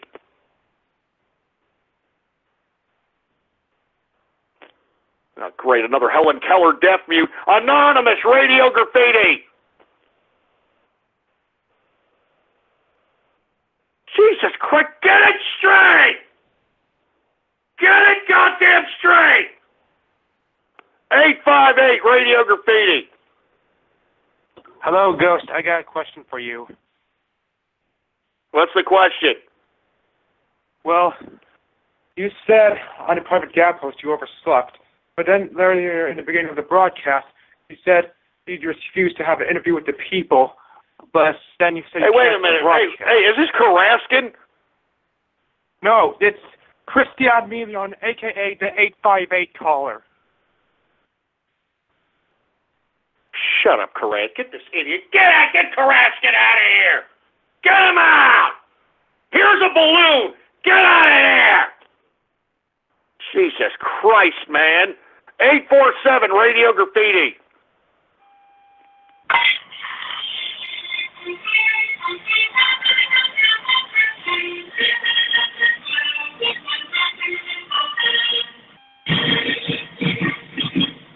Jesus. All right, we get it, you stupid loser. Good God. All right, how about one more anonymous, for Christ's sake? Radio Graffiti. We got 8 equals. Skip class, get shot in the ass. You know what they say, engineer? All authorities get into trouble. So you know what? I live by the code here at this school. Just skip class, get shot in the ass. Yo, what the hell is that? What? Thomas, it's not what you expect. What the hell? Oh my God, man. Oh my God. Thomas, put the gun down. Thomas. Hey, hold on to my little friend. Thomas, no. A bullet a day keeps the teacher away. Oh, you want to be a loser? I ain't made a man of you yet. Shoot pearls at Parkland High School? Fucking useless. Oh, God, I can't feel my legs. Hey, shut the fuck up. You idiot swatting me? Are you idiot swatting me? God damn it. I see some officers outside. Police, put your hands up for it. Get away, Lamar! Get away! I'm not taking it out loud! What the hell?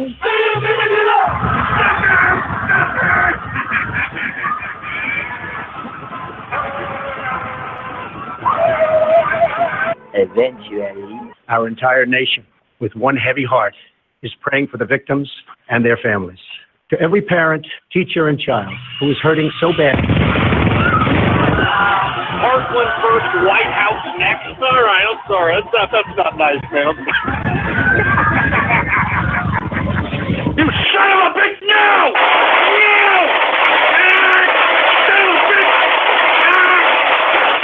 Don't you dare! Don't you dare! Don't you dare even go there!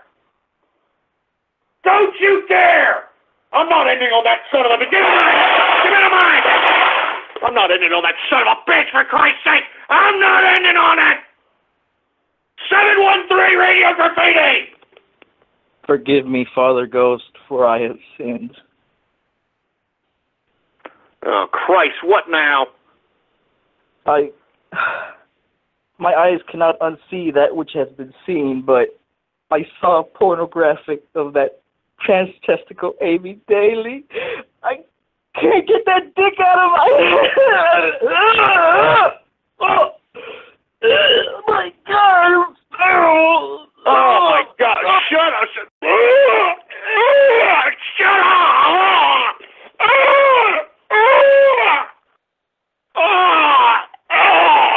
Oh, God! Shut up!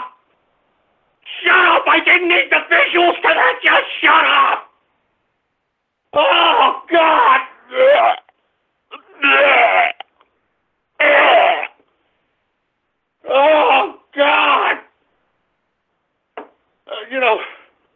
This has been a horrible day, for Christ's sake. You know, once again, another goddamn fruitful Wednesday because of you troll terrorists and cyber vermin. Look, you know what? I'm going to take a couple more goddamn Radio Graffiti callers, for Christ's sake, man. We're not going to end that way, all right?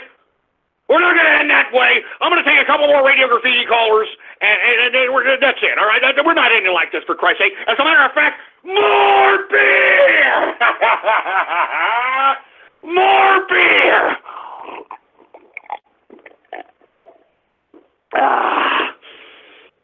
That's what I'm talking about, boy. You're damn right, baby.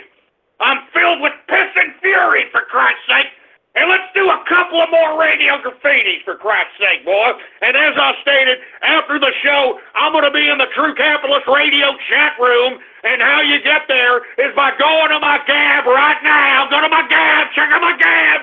Politics Ghost. And subscribe, baby. Subscribe and then private message me on Gab. That's right. Once you subscribe, private message me on Gab and give me a goddamn Discord. And we gonna kick it. We gonna kick it, baby. You understand? All right. What's going on, everybody in the damn True Capitalist Radio chat room? I see you, baby. What's going on?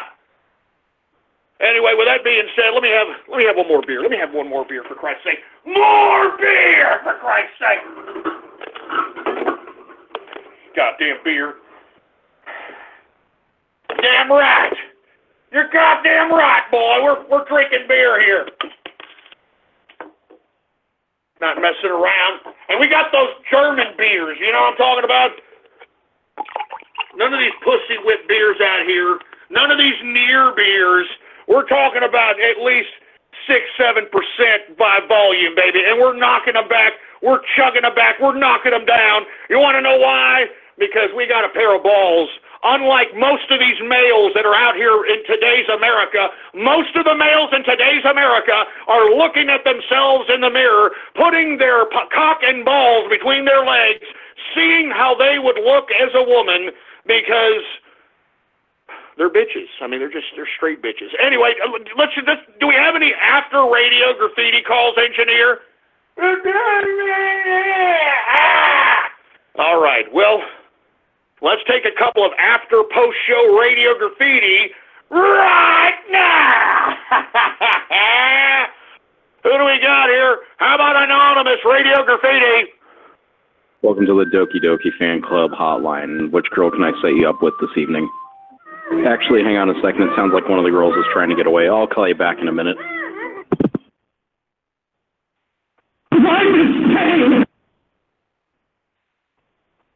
What the hell was that? What the hell was that, for Christ's sake? Good God. 831 Radio Graffiti. For a limited time, get 50% off your order of Super Male Vitality when you type in promotional code AlbinsBrownies on Infowars.com. Shut up. That was a horrible Paul Joseph Watson impression, for Christ's sake. That's horrible. He sounds fruitier than that, all right? Get it straight, all right? How about Anonymous Radio Graffiti? Rock Radio Graffiti. All right? I mean, I'm going to be honest with you. All right? I like Ethereum, and I also want to take this opportunity to remind everybody to boycott 42 coins. I think this coin is a complete scam as far as I'm concerned. All right? I'm going to be completely honest with you. You son of a bitch. I never said that! You son of a bitch! I never said that crap, man! I'm all in on 42 coin, man! That's a long-term investment for me in the inner circle, is 42 coin! I never freaking said that! I never said that! That's a goddamn splice! You son of a bitch. I'm calling buy and hold for long term on 42 coin. Don't listen to that sack of shit. Give me the mic. Son of a bitch. I'm buy and hold on 42 coin, boy. Don't you listen to that sack of crap. Anonymous Radio Graffiti. Yeah, great. Another Helen Keller death mute. 510 Radio Graffiti. and your ashes will fly from an aeroplane over the sea. But for now, you are young, and all you want is to lay in the sun and count every beautiful... Can you shove that Teutonic Plague fanfic up your goddamn autistic anal passage, you fruit bowl? Good God, 507 Radio Graffiti. I don't like them putting chemicals in the water that turn the freaking frost gay. Do you understand that? Turn the freaking frost gay. Crap gay. Frost freaking frost. It's not funny. I'm going to say it real slow for you. Gay. Frost.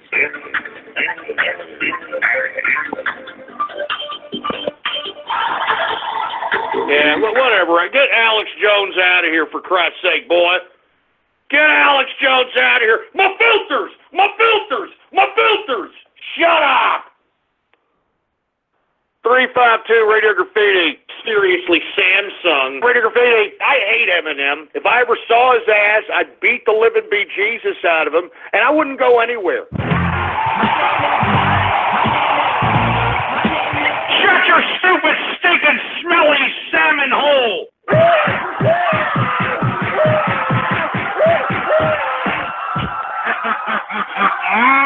Woo!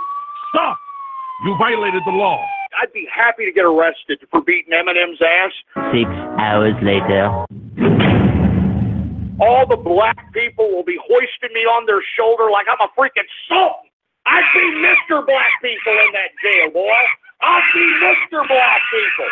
Oh, Christ, no!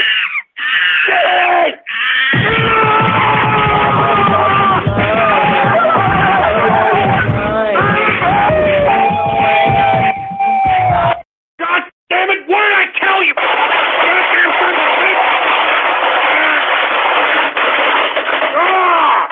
What did I tell you? No more chips! No more goddamn chips, you stupid racist pricks! You're gonna get me poked off the air! You're gonna get me yanked off the air!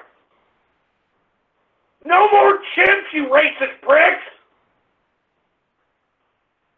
Good God! Give me the mic! No more damn chimps!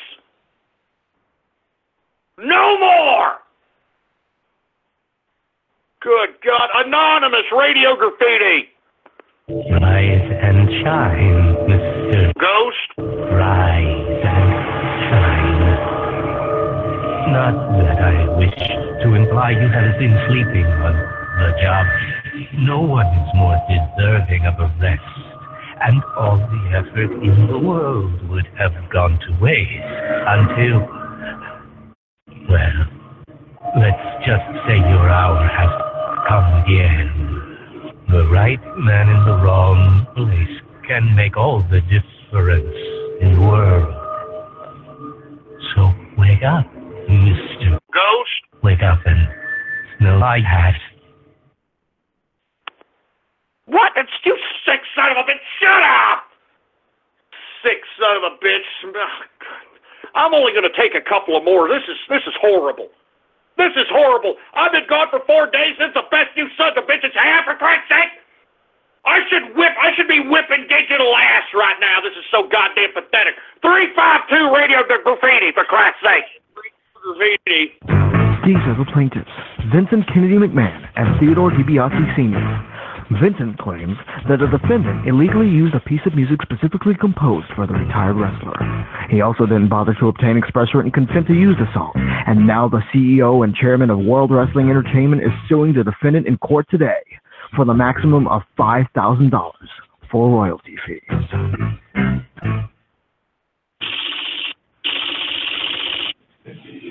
This is the defendant, Ghost. He says the plaintiff has no case against him because his use of the music falls under fair use. Ha! He should have thought of that before he used the music itself, the plaintiffs say. Bottom line, his internet show should be shut down if he continues to use the music, but the defendant is not backing down. He's accused of unoriginal content production.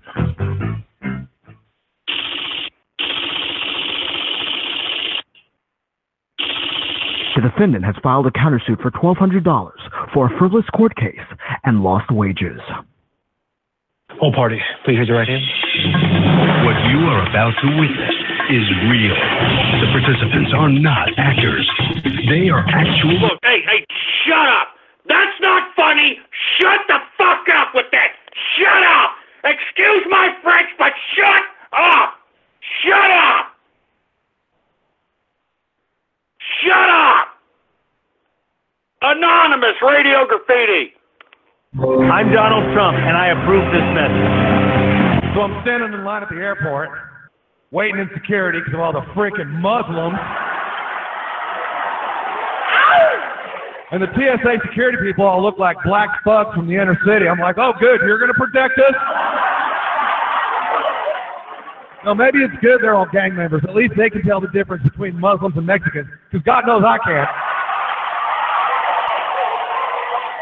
You know, I'm standing there in line, and you know what I do? I stick my finger in this chick's asshole. She turns to me and she says, why you got your finger in my ass? I said, I'm just keeping it warm, honey, because that chick next to you is way hotter, and I'm going to stick it in her clam. What the? Get this sick asshole out of here. What kind of sick garbage is that? What kind of sick garbage is that? All right, I'm taking two more, and I'm getting the hell out of here, for Christ's sake. 256 Radio Graffiti. Every day, helpless engineers are beaten by sadistic ham-bone radio hosts.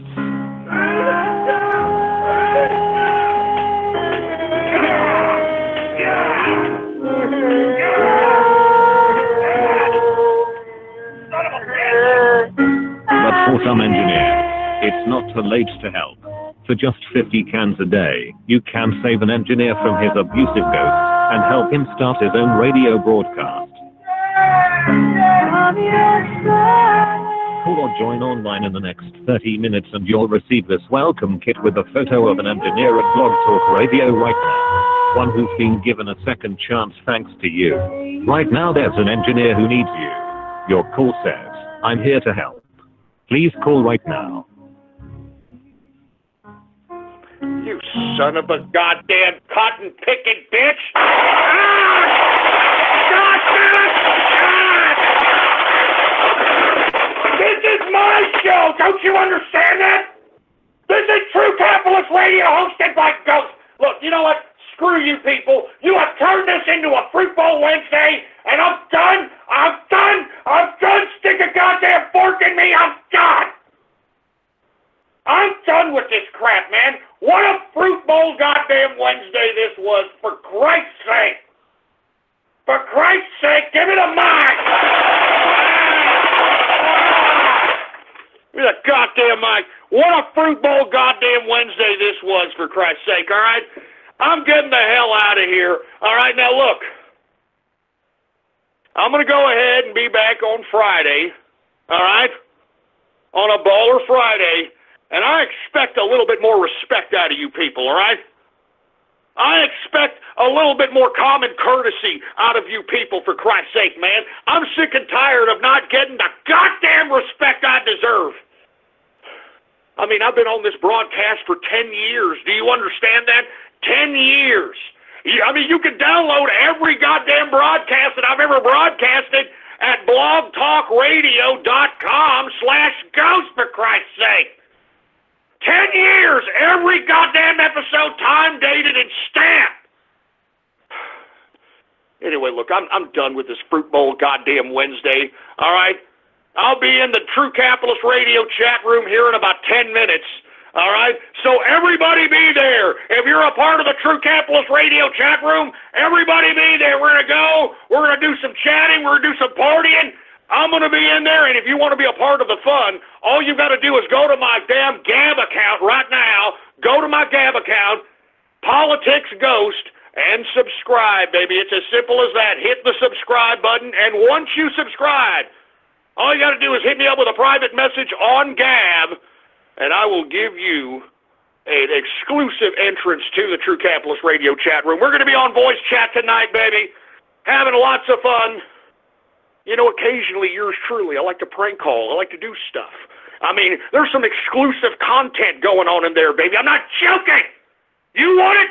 Get in there. What are you doing? Go to my Gab Politics Ghost right now. Hit subscribe, baby. Come kick it with us. Anyway, I'm getting the hell out of here. I'm going to be in the Inner Circle, or excuse me, I'm going to be in the True Capitalist Radio chat room tonight. I will be in the Inner Circle chat room tomorrow. I am out of here. I will be back on Baller Friday, 6:30 p.m. Central Standard Time. Make sure to tell everybody. Make sure to tell everybody to be there on 6:30 live to listen to the True Capitalist Radio broadcast, all right? Anyway, what a Fruit Bowl Wednesday. I'm getting the hell out of here. All right, long live the capitalist army, and death to feminism, death to socialism, and death to communism. I'm out of here, baby. Give me capitalism or give me death. I'm out of here. Thank you for using Blog Talk Radio. Goodbye. And that, my friends, was the post-show Radio Graffiti show, the after show, right here on the BN. I am your host, BN King, and I want to give shout-outs to everybody, and thanking everybody for listening in on this 547 broadcast of the True Capitalist Radio. Shout-outs to the Inner Circle, and shout-outs to the official True Capitalist Radio Discord. So, what's going on, guys? Thank you for listening in. So, this is the point pretty much for everybody to stay put, because of course I'm going to give some shout-outs here if you guys want to have a shout-out on the live stream chat room. So if you want a live stream chat room shout-outs, all you do is just be present. But first, let me give some input before we actually go on. First of all, guys, I really appreciate everybody for coming out tonight. I hope you guys enjoyed tonight's show, and thank you, Ghost, for the show as well. So thanks, Ghost, for another installment of the show. And yes, it's been about what, the past skip 2 days, because of course there were some storms that we still having up here in North Texas. I'm not kidding you guys. We've been hammering with some storms as of late up here in Texas. It's really crazy. I mean, we have some mixed rain and ice outside now. I mean, it's really ridiculous. Yesterday we had a very warm, which was nice, but then today it was just super cold. I'm like, man, telling you, Texas weather, it's weird. But of course, we're still in the winter. But wait till springtime, guys. Wait till springtime. You ain't seen nothing of what's going on in springtime, because that's where going to be the activities are. You guys will watch that. Anyway, folks, no. Where was I? All right. For anybody who's new, or Lou watching, or you're a new watcher, Lou new to the live stream, why not subscribe, as I do the TCR chat, or pretty much the TCR stream in general. I do them every Monday, Wednesday, and Friday in general when Ghost does his live shows usually. But you know, this is now the off course, because of course, you know, we had this week pretty much we had derailments from those two. So if you really want to get notified, make sure to hit that subscribe. As of course, I do the shows every Monday, Wednesday, and Friday. Once again, 6:30 p.m. Central, 7:30 p.m. Eastern, 4:30 p.m. Pacific time. Yes, we do them live, and yes, it is heartfelt, dedicated, and yes, everything that is played will be played here as well. Unlike, you know, if you go to the Blog Talk website, which of course you should also follow that Blog Talk website's politics or /ghost. Just make sure they'll make sure to hit that as well. But of course, what makes it more different is that us here, we play the full show, including the after show, because usually the Blog Talk website would cut off the after show. You can't call into the show even after the show ended, and you would never know that there was going to be an after show. That's the beauty of this. So of course you get the full, uncut, uncensored of the True Capitalist Radio broadcast. I mean, what cool is that? So I do appreciate if you do, and of course you also get a special shout out if you haven't. Of course, we're doing some shout outs if you're actually a new subscriber and subscribe to the channel, of course, and you subscribe. There's a little pop-up message just pops out, and then screen, and I'll give you that special shout out right here. So momentarily I'll be doing that. So do that if you must right now, or you can at any time. Also, make sure to follow my Twitter account at The Burning Network, and also follow my Gab as well. BN_King is my Gab account, and do also make sure to follow Ghost on his Gab account. And of course, if you want to be invited into the TCR Discord chat, which I am in there as a moderator, and of course it's real legit. Of course, Ghost does come in there sometimes and occasionally, so of course he does pop in and out. We do fun stuff in there, and of course, you know, a lot of things happens in there. And I do say, if anyone wants to be coming in, just make sure to subscribe to Ghost on his Gab account. Politics Ghost is his Gab. Subscribe. It's $5 to get in. Just send your Discord, and of course, you get an invite from him. And bada bing, bada boom, you're in there. So of course, that's the beauty of the True Capitalist Radio Discord. It's just a lot of fun stuff happen, madness, you name it. I mean, like, if you get to, of course, interact with everybody in the TCR community, and of course, you know, everybody's just, you know, is having a good time. Everyone's having fun, and of course, the shoutouts in there would pretty much would be the beauty, of course, if you're having trouble with Gab, and of course, another alternative is be Discord. So there you have it. All right, guys. So let's move on with that. So I already input those. Let's move on to shoutouts, shall we? Before I get to the chat room chat-outs, I'm going to give some special shoutouts. So special shoutouts to the people who are new subscribers if you subscribe during the broadcast or during the stream, you'll get the special shoutout, and want to thank you guys for that. And of course, anybody who donated or left a tip will also get a shoutout as well, but doesn't seem like no tippers. But we do have, let's see, 1, 2, 3, 4 new subscribers. I want to name these people out loud. Thank you to the Supreme Gentleman's Latte, AJ the Assassin, Christopher Eubanks, and Tick Tulloch. Thank you for subscribing, and hopefully we'll see you in future shows or future streams. Alright, guys, so those are the special shoutouts here. There's no donators or tippers, so let's move on to the regular chats, shall we? Well, let's see. Let's do YouTube now. Okay, let's do YouTube and InsideTube. Okay, all right, YouTube peeps will be going first.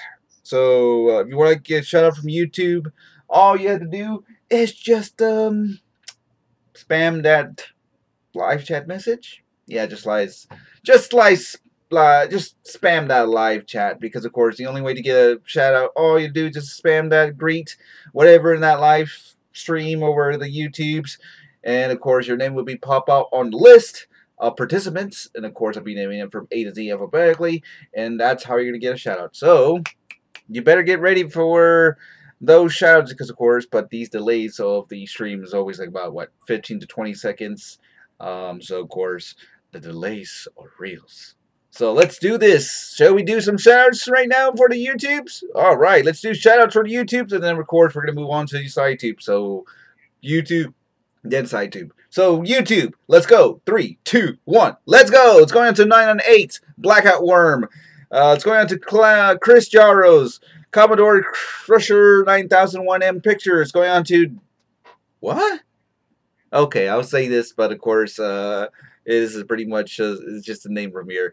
Does BN King have the balls to yell Nigar? Yeah, I do have the balls.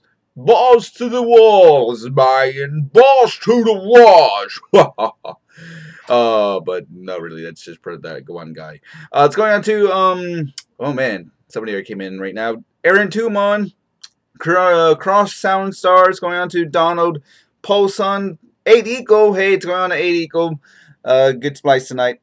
It's going on to Aaron Von Gisbergen, Jen Destroyer, Louis Carlo, Midnight Smiles, Moonman for president.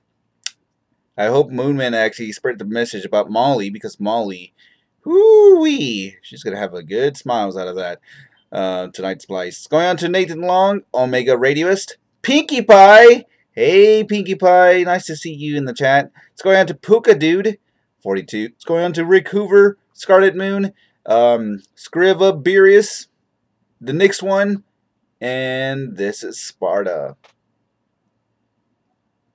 And of course, that's everybody right now that's on the participant list. So once again, if you want to shout out on the YouTube, I'd be taking that right now. But of course, if I don't see anybody for anyone to pop up, then of course I'm just gonna move on to the side YouTube channel. But of course, I'll be back to the YouTube if I actually missed somebody's name. So let's move on, shall we? Alright, so it looks like that's everybody on the YouTube as far as I know, but of course, hey, it's going on to Hurricane John 830 to the 11. What's going on to you? And yeah, alright, so that's everybody on the YouTube for now, but I'll be back for YouTube here shortly. So let me take some side tubes. So side tube peeps, get ready. You're gonna get shouted out right here, right now. So side tubes, all you have to do is just pretty much get into the user login, easy, simple as that. And you get shouted out there as well. Sigma Zero. It's going to Sigma Zero. Alright, let's move on. And first I see right here is Night Purple Pony. Hey Night. How you doing tonight? It's going to Bob Tom. Selexa's in the place. It's going to Cody D Bunny, Dr. Brisso, Edgar, Flyer, King Dam, Pylons. Once again, Scarlet Moon's in there again. Sunjet Jibberfag. Amy Daily Dick. What? Ugh.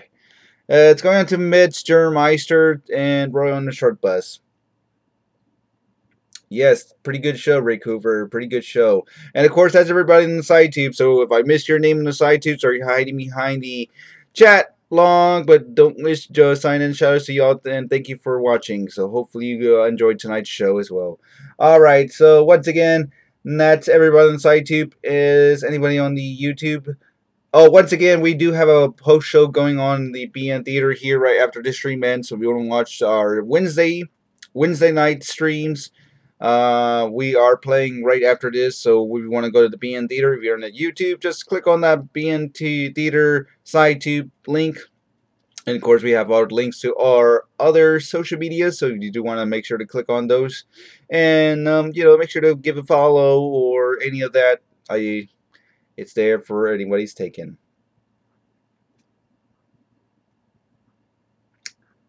And it looks like I don't see anybody in the YouTubes. Nobody new in the YouTubes. Yeesh. Guess everybody want to just go home. Just to go and go home. Yeah. Oh, you want me to say that? You ain't living. Yes, you ain't. I did notice that. Hey, Morpheus Maximus, what's going on? You missed Radio Graffiti about, well, actually, it's an after show Radio Graffiti, so you missed it about a good 10 minutes ago. But you can now rewind it whenever you do. So, looks to me it equal to you, man. You're just, you're going to stick around, and, you're just going to stick around. Show must go on. Actually, let me just play this. I'm going to play it on the, loudspeaker here. Let me just, close it in here, and because I can't play it on the, main computer. So here is what 8 cents. If I can get it to work.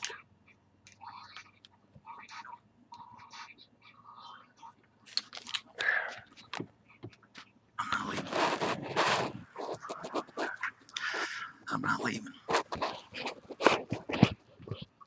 I'm not fucking leaving!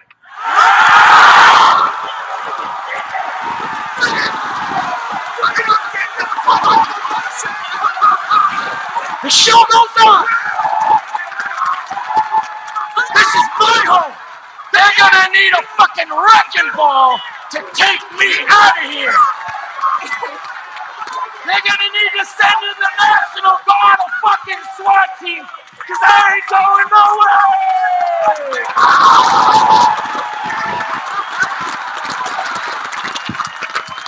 Fuck them!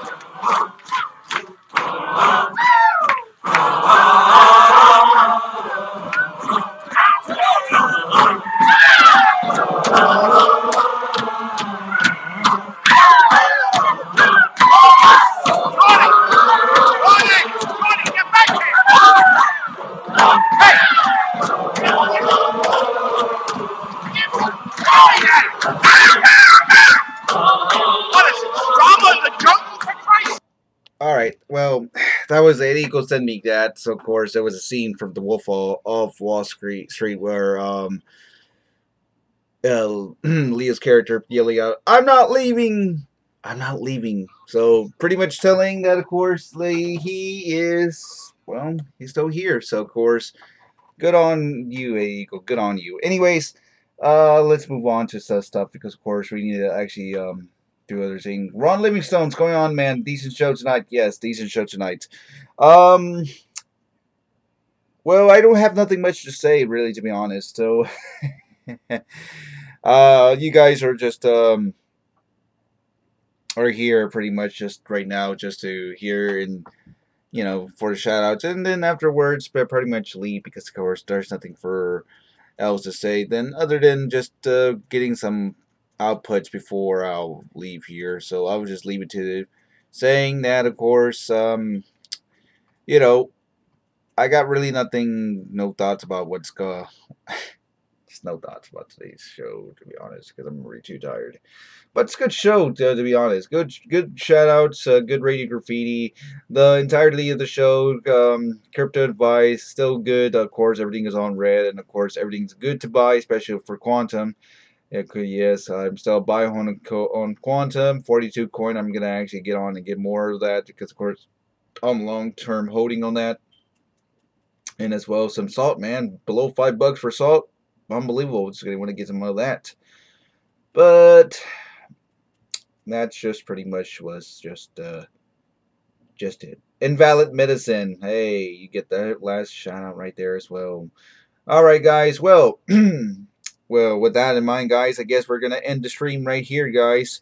Once again, thank you all for coming out tonight on this. Well, at least the after show was made up for some shows because it's been a while since we ever had an after show Radio Graffiti, which lasted a good half hour. So good on Ghost actually extending it just a little bit more and just give just give it to everybody. So might as well have some good funs and have some extended Radio Graffiti. But like I say, the real show happens on Discord or the True Capitalist Radio Discord. So if you want to go, if you guys didn't go, are in there, go there now. If you want to subscribe to Ghost and get on there, just do that now because of course Ghost is in the chat room and I'm gonna be in it and listening in what's going on to there and see what's going on. I mean, it's gonna be fun time in there. But in the meantime, there is going to be a post show happening right now at the BN Theater.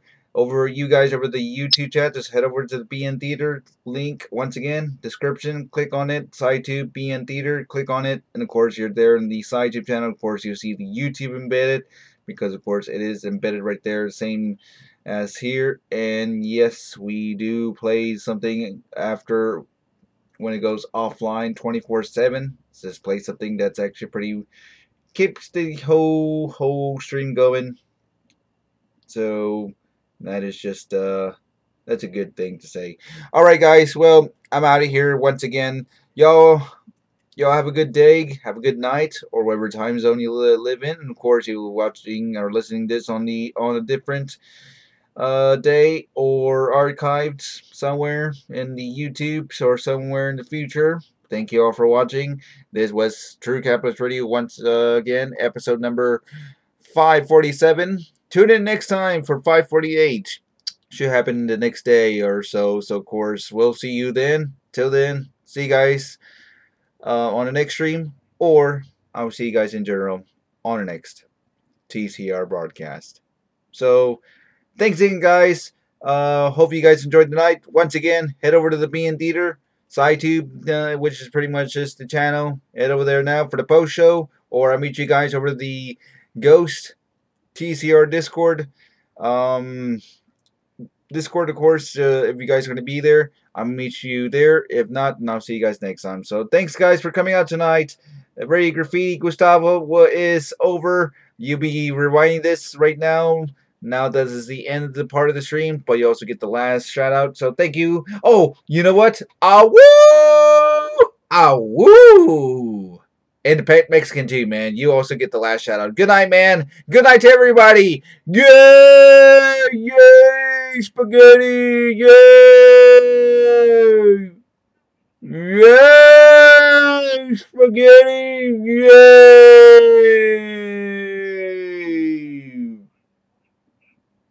And with that, we just ended like that.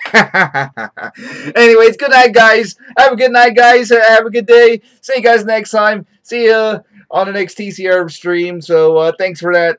Y'all be cool. Until then, stay warm. So, see you guys next time. You have a good night. Bye, guys. See you guys in the next stream. Sayonara. Head over to the BN Theater for the post show because it's happening right now. Or if you're watching this on the archives, there's something always playing 24/7 on that channel. I'm just saying. Good night, everybody. See you next time.